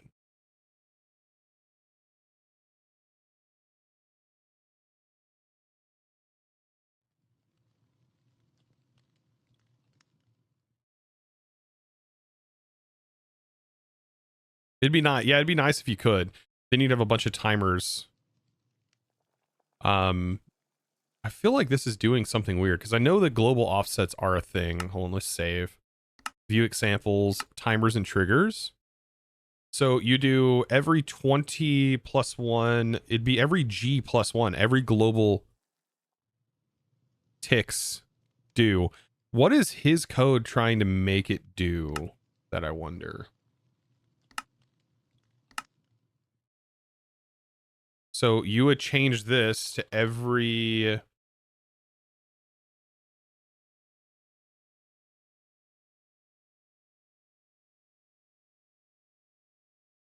See how this works? It's not erroring and it is running.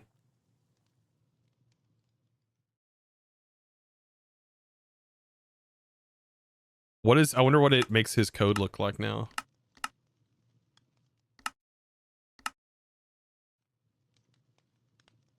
It doesn't understand that it's global.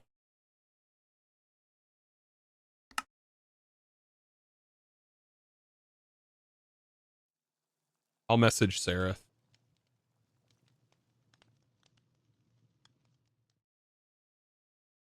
Because, I mean, I don't know how many people are going to be experiencing this stuff, but...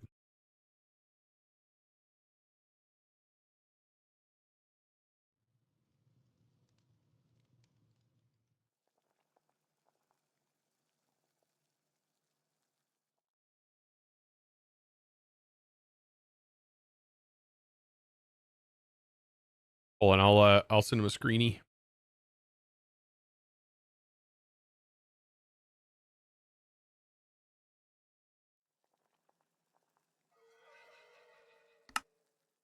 X without saving.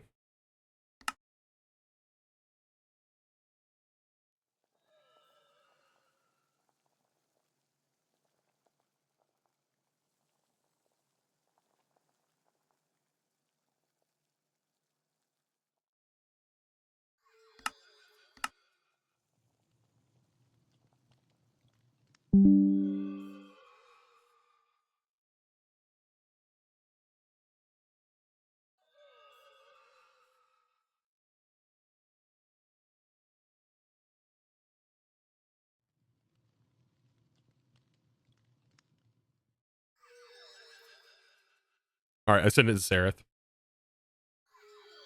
Is it putting global instead of G? It might be, but you...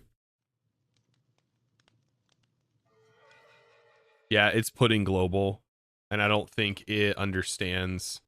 So it should just put G in front of it instead of global. I don't even know. Does it give you that in the documentation? Hold on, exit, continue.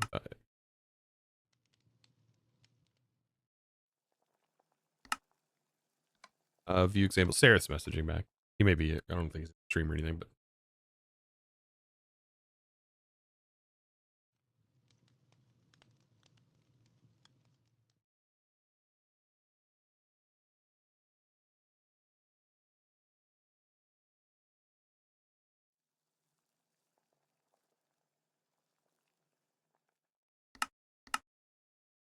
Interesting, because it does say you could do global ticks here, but it's not saying...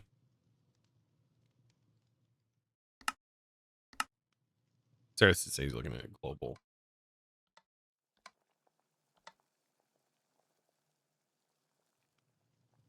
That should work. Yeah, that works.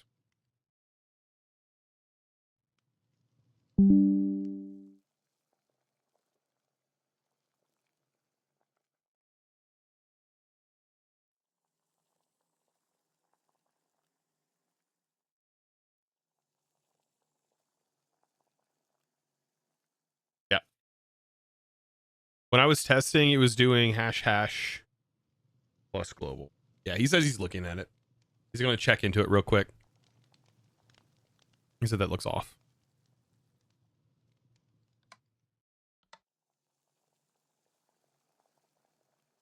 I wonder, it'd be kind of cool if while we're doing the node, I might suggest this to him, if we could actually see what code is being written, that would be super cool.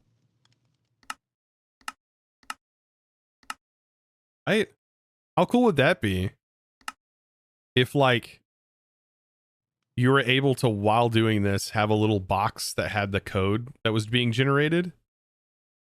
That'd be sick. But I'm loving this. This is really sick.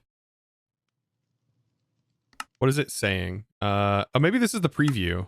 Oh, you do get a preview.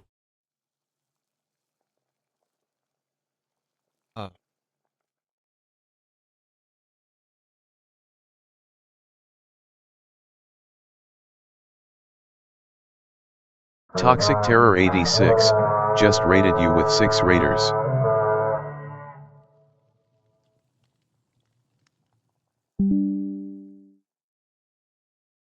Yo, thank you for the raid, Toxic. Let me get you a shout out, by the way. Sorry, we're playing around with a really new, fun little thing for SFM.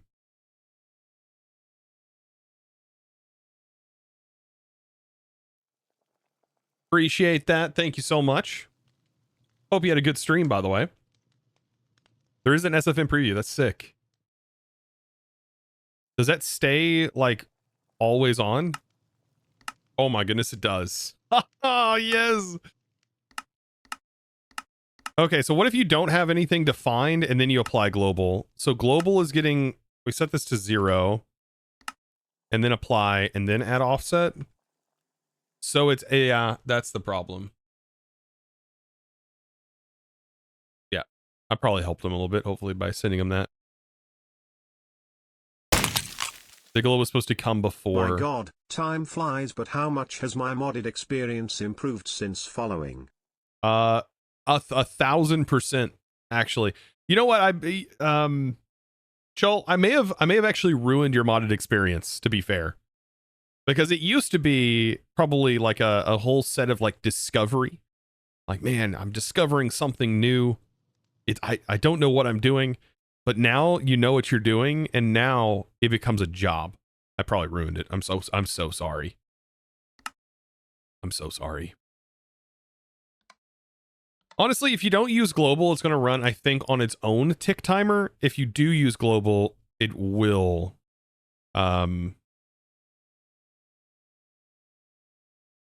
it won't be it'll run off of the world time, tick time. We don't need global, but it is something that I'm glad we found that issue. It's so cool that it shows it here, though.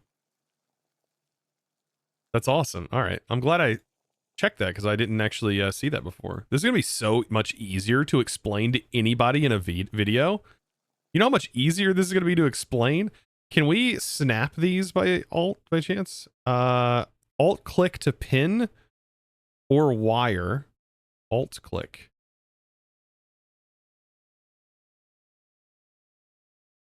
So if you alt click, it removes the connection. Alt click pin or wire.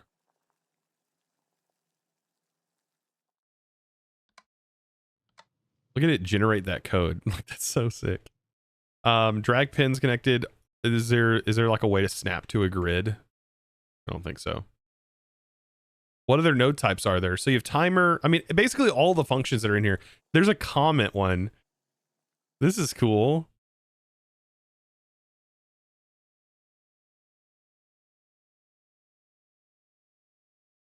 And so you have a comment. You link in. You can't have multiple timers.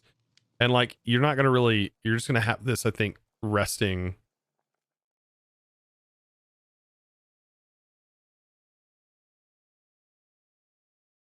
Looks like you can't chain multiple things together, but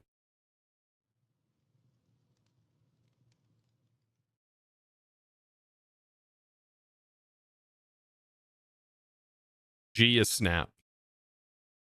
G is snap. Okay. Ah, that's so clean.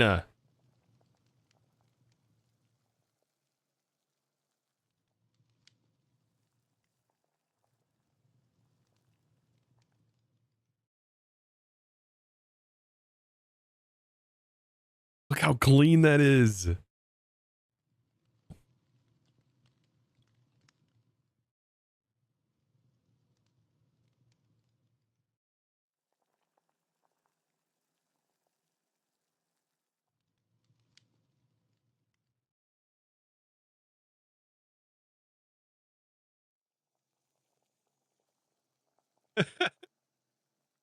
That's good. That's so good. Now, if you were to add this line in here, so I'm assuming this is just to add a line. So essentially, if I wanted to put a comment technically, okay, now I'm starting to understand this. If I wanted to put a comment here, I would run this to here first. That adds a comment to the line. So these, every time we connect to something, it's adding a new line to the list. Being able to see that preview is really handy. So this just put a comment before the next thing.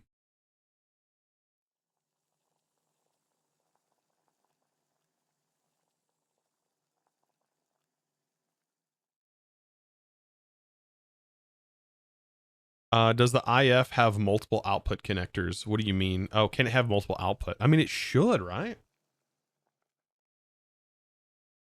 You're meaning an input should be able to connect to multiple outputs. Let's test.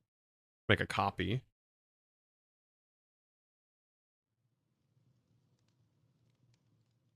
I don't know how that's supposed to work.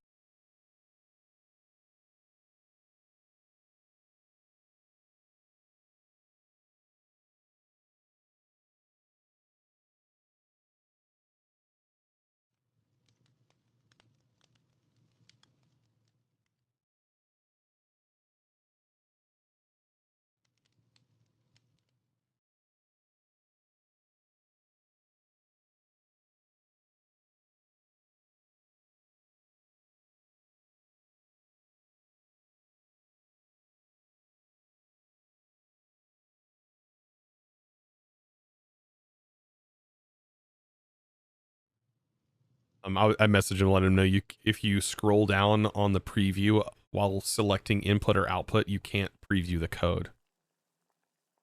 And then you also can't connect multiple.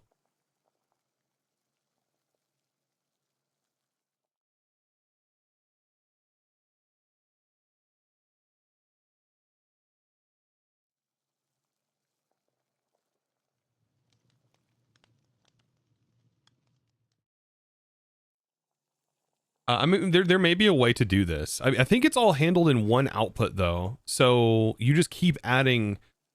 So instead of adding multiple outputs and doing it like that, you handle everything via one output. But your output can do multiple things. I can't preview the code while I'm here, but I can select a comment and see the code. So like, for example, I want to say I only want to be able to send iron through this one. Okay, that's a lot to see here. That's kind of jumbled. It may be GUI scale doing that. But like, let's say I only want to be able to send iron ore through that.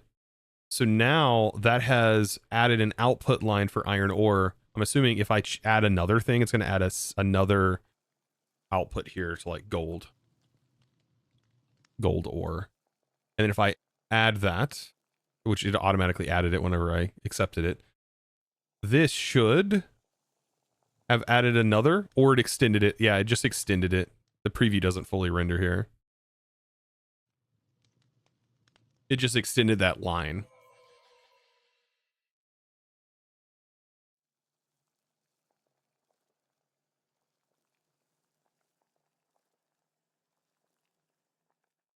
That UI bug, right? There is a Z issue. The text, edit the UI in the drop-down menu. Wait, there's a Z.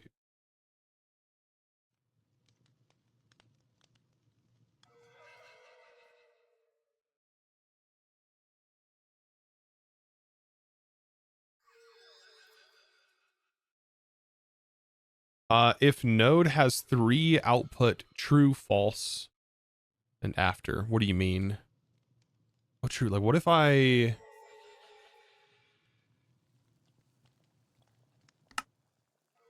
there's a filter that's for another item. You can add a separate one. This, I would assume, makes a separate line too. So this changes. Now we have bamboo basket. That did not add a new line, so that is a separate, its own output, just all in one. Daystar, is this SFM? It is SFM.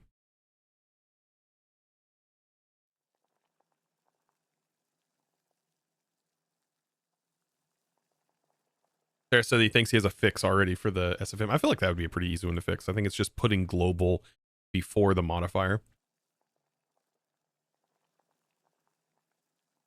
I'm just wondering how it handles. Chosen, it's been a while, but you got me to play Vault Hunters. Yo, well that's good. Heck yeah.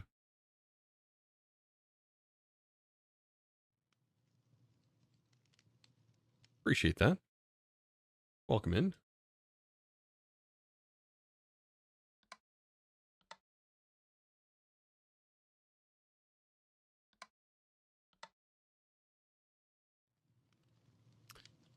Right click to add a node and do an if. Yeah, we do. Oh yeah, that's right. You have if statements. So there's your if statements.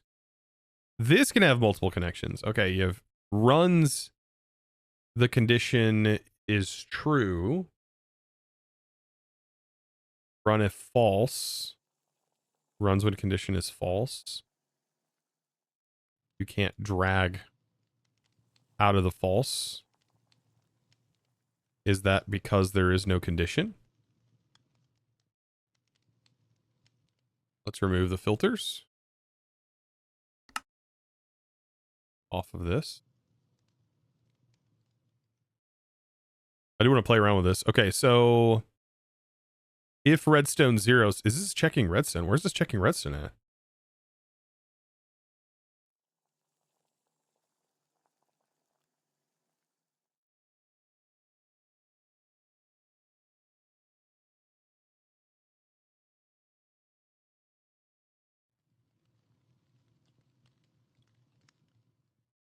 Output if label redstone. Where can you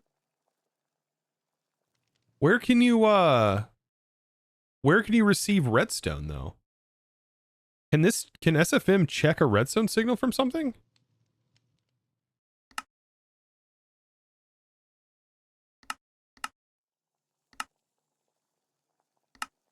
There's your inversion. But where's it check the redstone from? The controller itself?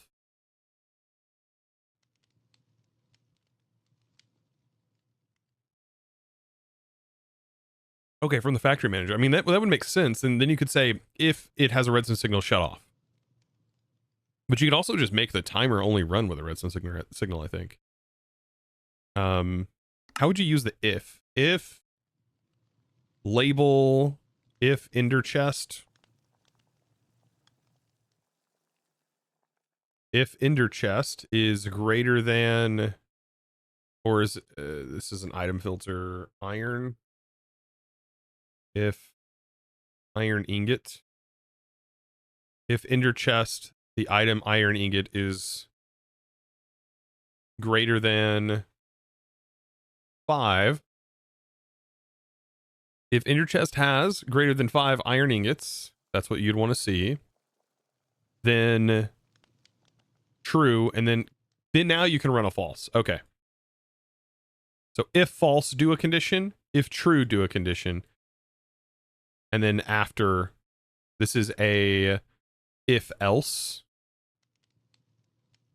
for the after, I'm assuming. Runs when the condition is false. I don't even see an after here.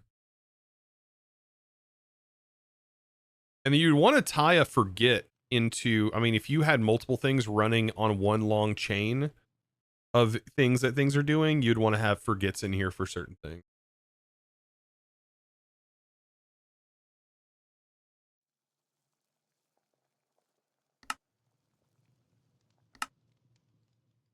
If we wanted to do the opposite of that, if it has not, you not it. That's easy. Any, overall, some, every. If every ender chest. If each. One. I don't know what lone does. If just ender chest has. If we had multiple ender chests, it'd be for each ender chest check. Interesting. And then that's a condition. We add another condition. You do multiple conditions, multiple if statements inside of one if. And that's basically it. I believe after, yeah.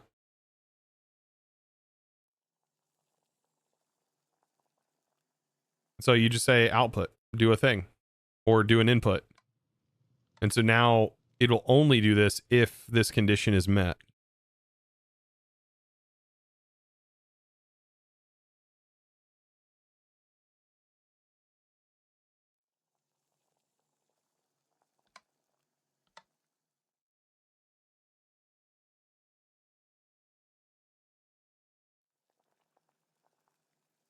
Yo, Sareth.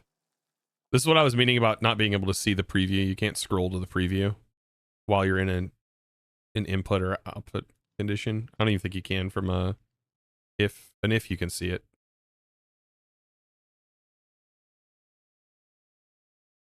So that might be a problem.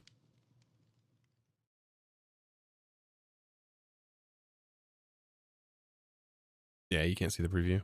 I love the preview though. That's so good. This is so sick. Yeah, this is SFM, so we can change it to the regular SFM. If you want to go back to the boring SFM and hand type everything like a pleb, you can. And you also have this. Is this also you're adding, Sareth? The IntelliSense? Or is this just a part of SFM now? That's stock now? That's crazy. That's cool too. It doesn't function 100% as you would expect it to. You'd expect to be able to tab and that go in, but instead what tab does, or hit enter and it do it, but instead the regular text functionality does the thing. And like, I'm like double clicking and it's not doing it's not even selecting it. It's really weird. But at least it shows you what you can put in here, kinda.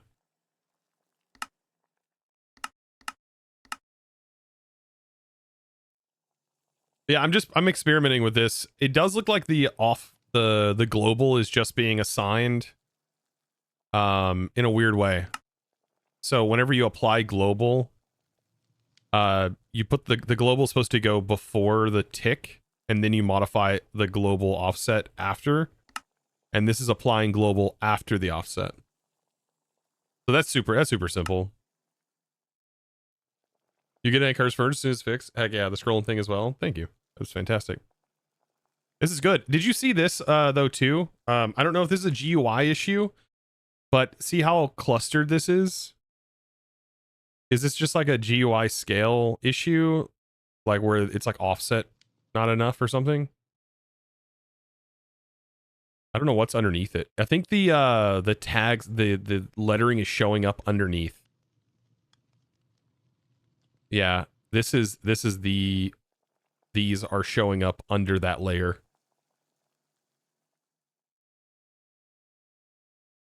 And are you supposed to be able to scroll in this? Maybe if there was more to scroll?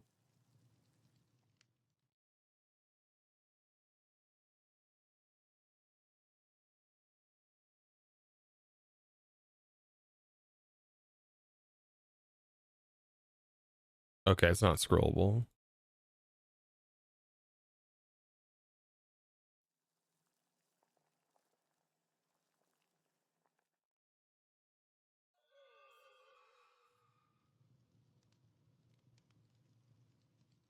Ooh, an auto tag thing would be crazy good.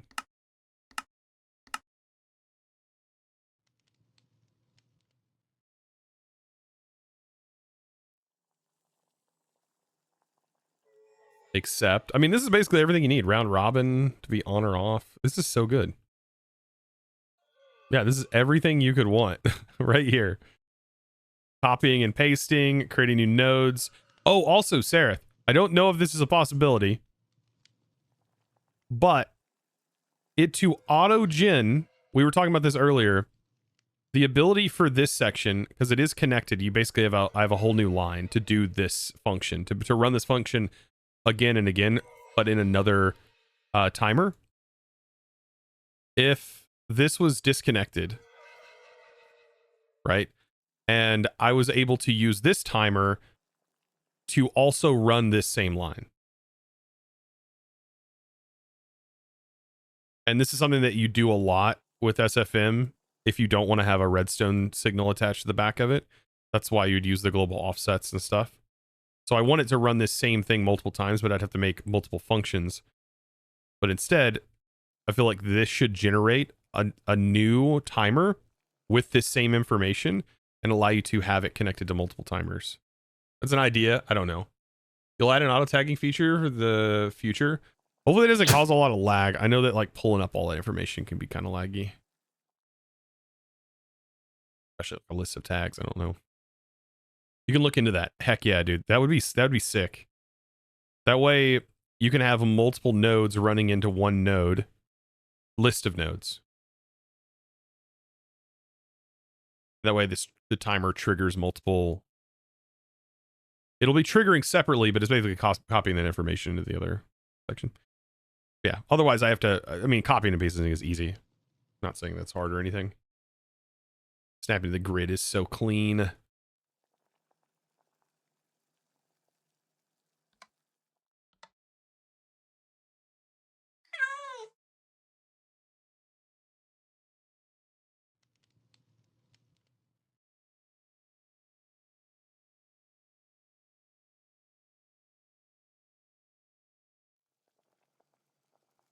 So good. Love it, Sarah, though. This is fantastic. This is fantastic. I mean, it's doing everything I want it to do, except for the global thing, which is not a big deal. Global is if you just want it to follow game ticks instead of the machine's ticks, so. I can ask for better. It's literally working. Did I see your message, TSG? I did not. Yeah, this will also make like visualizing that so much easier for a video too. Like I can explain that so much better. I think how SFM functions. This might have just made SFM so much more accessible to the average user. Because there's like visual components to it and like also the searching. Just being able to search the thing instead of needing to like know the ID and like hand type out the ID without having any of this available to do that, or like being able to just literally click the thing is amazing. So that's pretty good. Pretty darn good.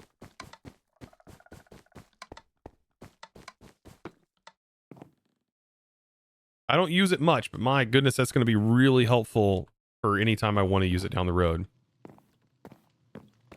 And then I'm assuming if you have an SFM program here and you copy with Control V, it can just you can just paste it into a new one that you open up. The nodes, or is it exclusive to this? So like if I copy all of these and go to a new program after copying these nodes and I paste it into the next one, it'll work. That's cool. Very nice. I also played around with this today, logistics networks, and tested it on the ships, and it works on the ships. Today has been a pretty productive day. I'm not gonna lie. I got all the drawers and everything set up. We have our centralized storage. That mod is OP. Hey, you know what, Sarah? We all came to the conclusion that it's OP in here, but also not at the same time because it's missing regulation. You can't regulate items with it. If you could regulate items, it'd be so much better. It'd be so much better. But you can't regulate items, unfortunately. Not that I've seen, you couldn't. We are using it, though. I think that's its biggest flaw. And then also, you can't do tags. So, you can't use tags. However, you can reg. So, the regex is pretty powerful. I love regex. But, we're using it here. I'm assuming it's cross-dimensional. I'm assuming you've played with it more and tested with it. It is cross-dimensional. The fact that it works on contraptions is nuts to me. We were talking about this too earlier. That you can put a liquid burner setup on your system and provide it fluid from your base. That's very cool. We're using reg here to do check-ins clusters and chunks and blacklist them from being pulled into the ender storage, which is here. Left them all in their barrels so they can still continue to do their function, which is void certain things. The fact that Dev got it working with Sable is why I ended up adding it. Yeah, it's working with it, and it works perfect with it. That's nuts. That's what I assumed. I was like, why would this mod get added? And then I was like, this mod pack has a lot of compatibility with aeronautics. Why would they add a mod that doesn't have compatibility with aeronautics? And that was what was running through my head. So we had to test it to make sure. That was a fun discovery. Even though it was an assumption of mine that was already available.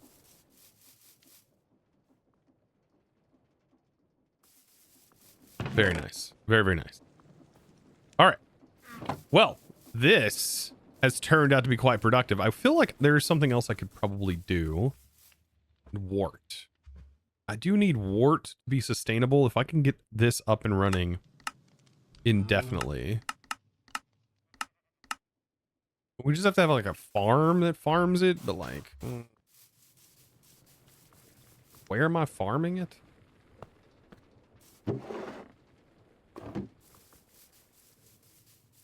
You have storms rolling in, you're heading out. Thank you, Sarah, for popping in. And the more I play with it, I'll probably have some more suggestions if you're down. If not, just let me know and I'll shut up.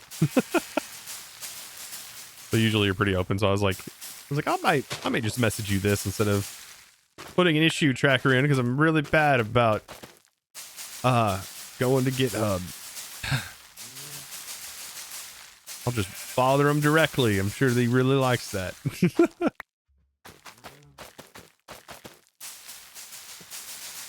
Stay safe, by the way.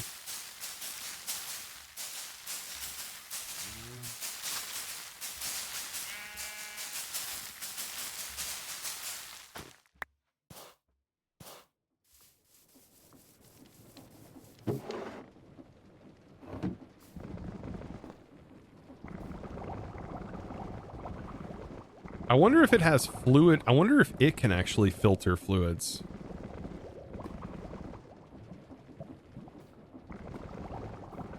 If that framed mod could filter potions.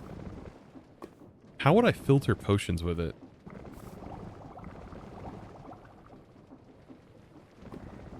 Pipe fluid. Regex potion. Maybe it would work because it's just looking at the potion name, but all the names, it probably wouldn't. That's right, because we would need MBT data identifying, which this does not see.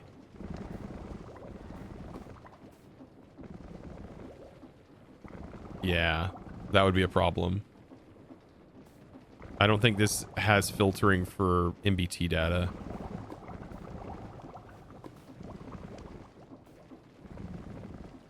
Another issue with it. Using it for a mob farm would be horrendous.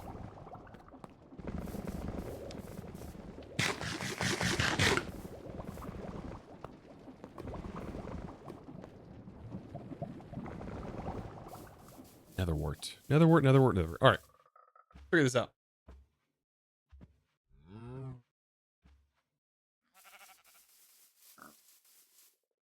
We could probably just make it with mystical agriculture seeds. I think that's going to be the best option, hands down, probably.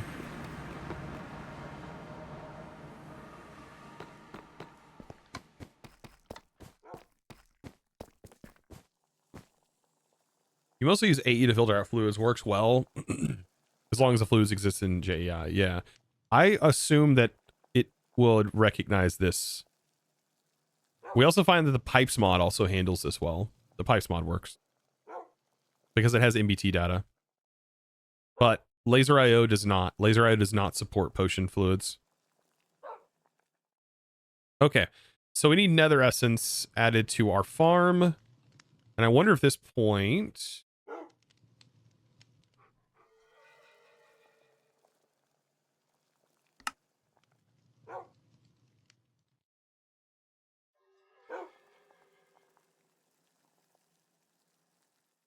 think we have enough to make us a premium hoe, so we can just have unlimited farming.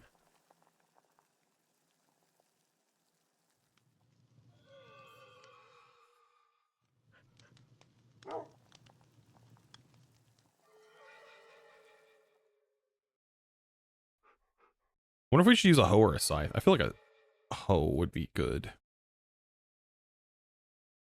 You could always just have it be right click though also. Like we could just use dire things, but we have to get a little bit further through dyers. I think using a hoe is probably a best case scenario here.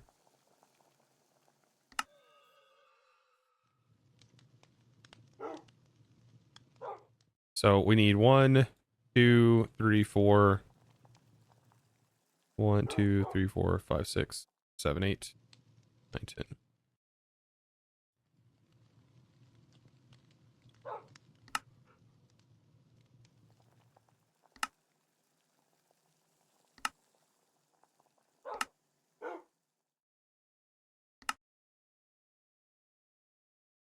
I wish they had Enter IO to older versions like 116 and 118. Why? Like to put it in some of your favorite mod packs or something?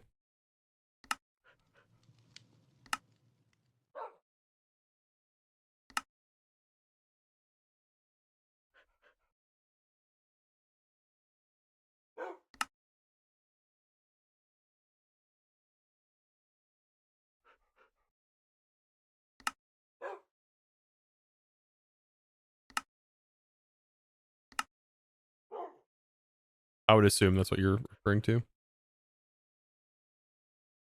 One of the earliest AE pattern sets I made was this a premium hoe. You hate building those by hand. I'm only going to build one for now. Thankfully, this will last for a while. I haven't set up, I've been avoiding like setting up auto crafting. I mean, you can probably understand why. Because I do it all the time.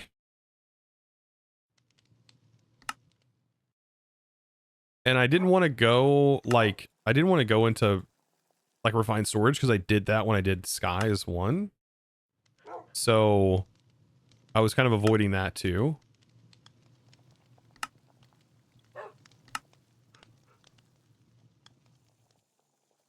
This is definitely worth making though. Do I have...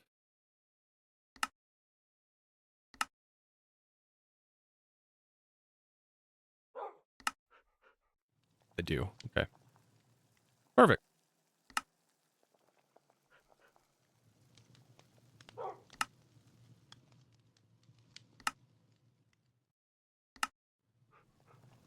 Okay, now we have a premium hoe. Unlimited harvesting. Now's when we definitely need to get like void upgrades on things.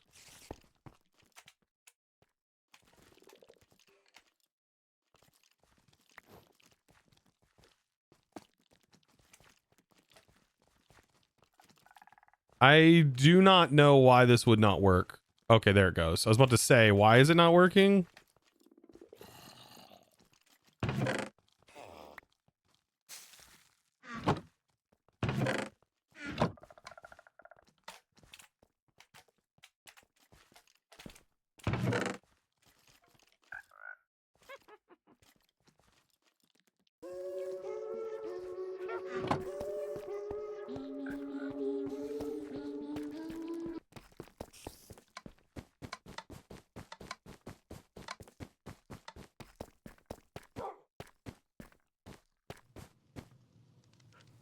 It doesn't update the display until you reopen it? Okay.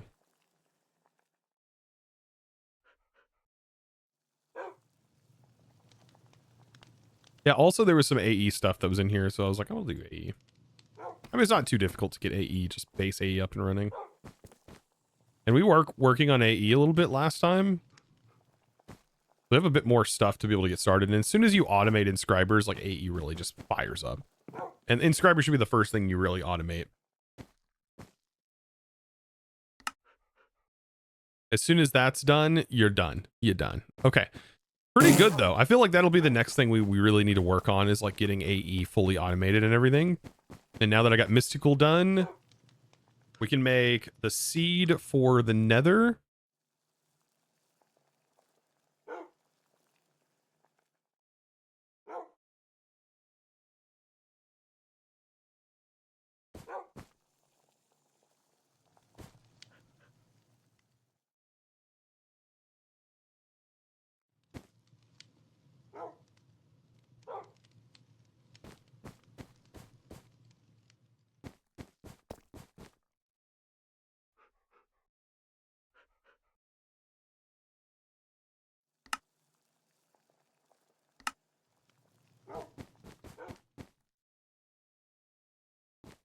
5K, 1K, 41, 8K redstone. Holy moly. How much does this hold with 2? Oh my gosh. 2 diamond upgrades? We're good. We're good. We're good. Functional storage is wild. Oh my goodness. The functional storage is like, hey, by the way, 12,000? Nah. Next upgrade? How about 295,000? Next upgrade after that? How about 1 trillion items? A million items. No. And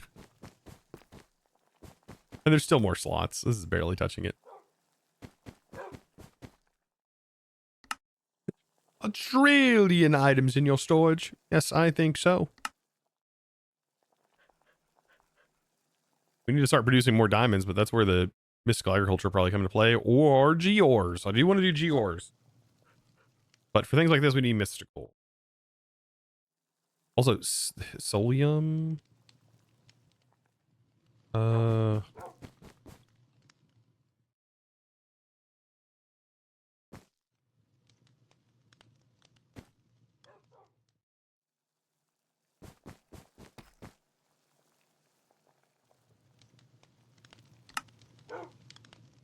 feel like there might be something else that's also building up quickly. I think it's just that one though. I just want to make sure those things that do have a ton of items. This one have the upgrade in it. 3K.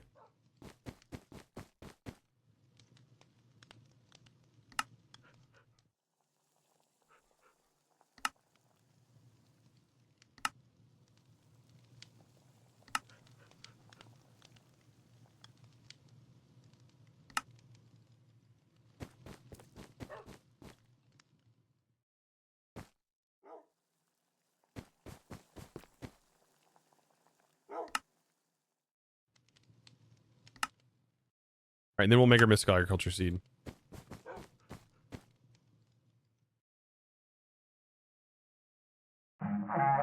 Which one was it? It's Doggo, by the way. Thank you. This one.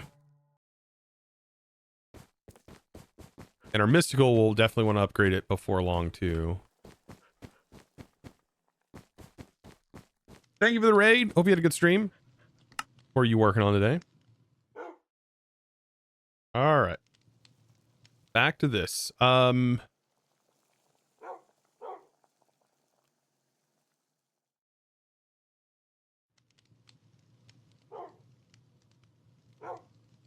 is I have it already.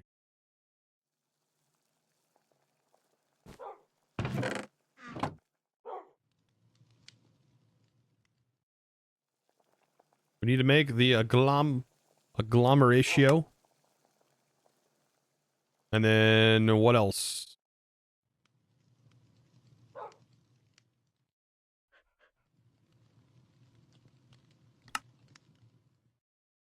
And then seed.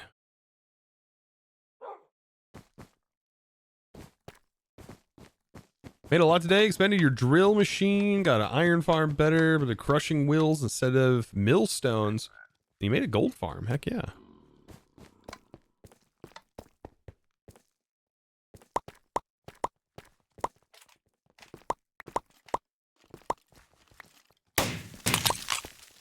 Whoop.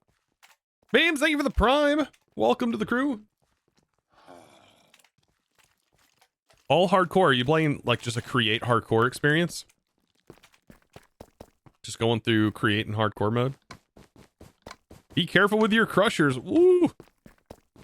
One mistake. Woof. And you walk into those crushers, you're gone. Slowly as you enter the crusher and you start to tick damage, you go, well, my world is going to be deleted now. As you slowly get sucked into the crushing wheels. That'd be awful.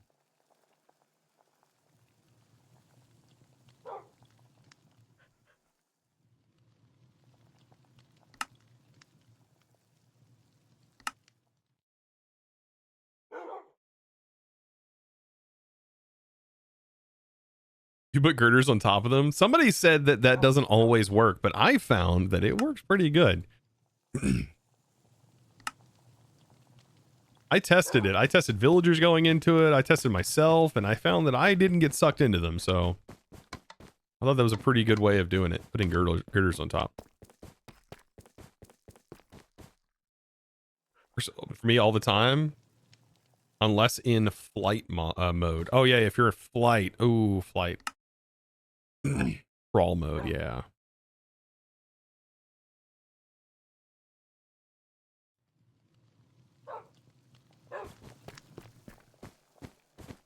However it smells. Yeah. No, I got you.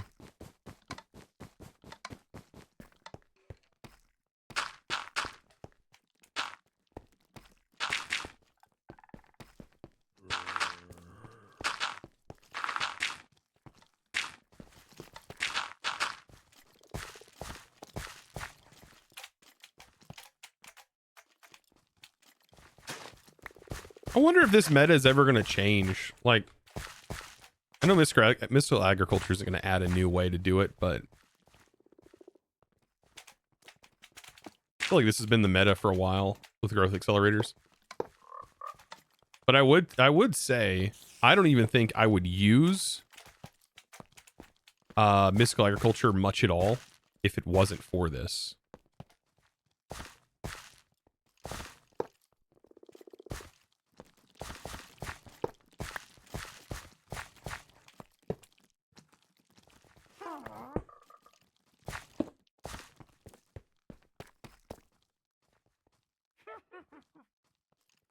In aeronautics, sometimes the hitbox of the crushing wheel bugs and you'll get sucked in.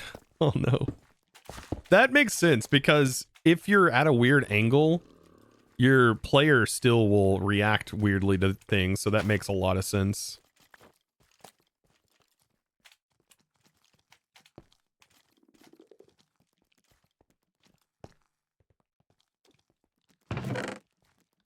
Now we have nether essence that we need to put into a drawer. What do resonance generators do? They power them independently on their own network. They provide network power. You get a pet. Here's a doggo.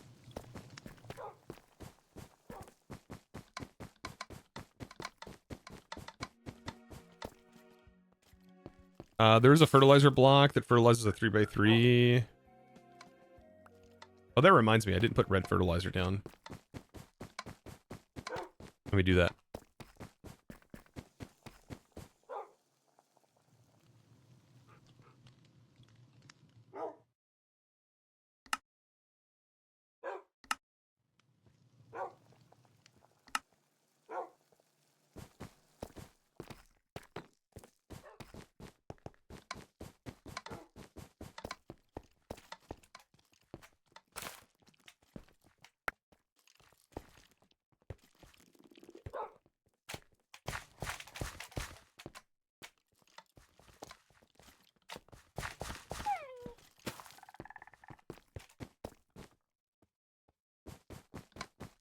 Be nice when I have some wireless terminal hooked up.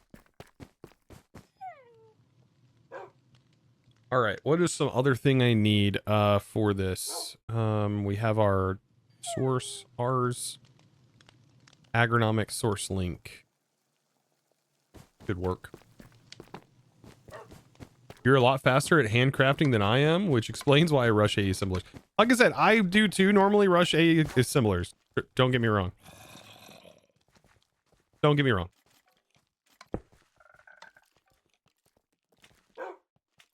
Is this just not close enough or something? What is... There it goes.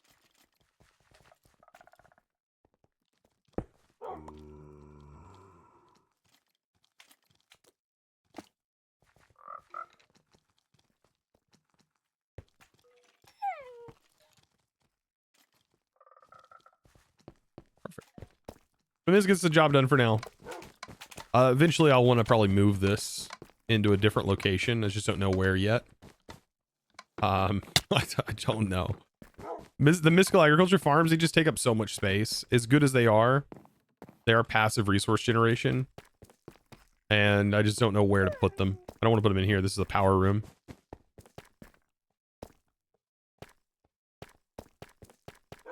All right, but now I somewhat have the ingredients, I think. Nether gives me wart, which means I can put that in there. Those small guys just stay forever. They stay, yeah, they're subs. They're supporters. They stay between each world load. So they do get auto removed the next stream session. I just have a command I can run that removes them for the next stream session. Otherwise, it gets kind of overwhelming. It used to be the case, but there are times where you'll end up with a billion of these things laying on the ground. And yeah, they are really excited about that redstone block. Doggo gets removed every 5 minutes. So new pet is summonable every 5 minutes. This one will die.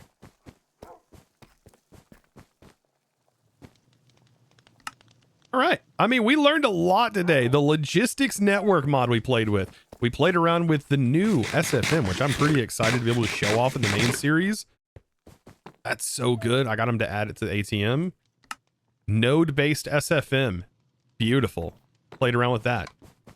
We got a lot done today, chat. And I hope you enjoyed today. I really did. Hopefully you enjoyed this. I will get the VOD out very, very shortly. Should be by Saturday, actually. I'll have the VOD out on Saturday. Thanks for all of you guys hanging out and watching today. Going back to watching Just Create. Heck yeah, dude. I got a drill going. I just made a freaking wither farm on that server. That video will be out on Sunday. I got to edit that video tonight. Made a crazy wither skeleton skull farm using Create and a vanilla farm. Very fantastic. So yeah, we got a lot of logistics stuff done today. We created a centralized storage hub that is going to work all the way till late game. It will work for everything late game. Anytime we need to send it anything, it will function. If we also need to handle fluids, we can handle fluids via it also. It's a little bit harder to do that. But we do have vendor tanks, so those are options. These can also store fluids.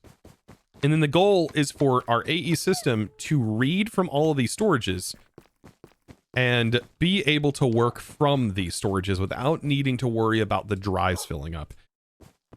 Because unfortunately, these are cheap. You can set them up day one, but the drives for AE, they get very expensive very quickly. And unfortunately, while they do work the same way as storage drawers, if you set them up correctly, they're just so late game that by the time you get to that point, you can't even use them. There's no need to use them because you already have this set up. So yeah, I do love using disk drives though. I have used this, and partitioning is really fun to do the partition system where you take all of this and compact it down into your individual drives. That is really fun. And you can put void overflow cards in here to void.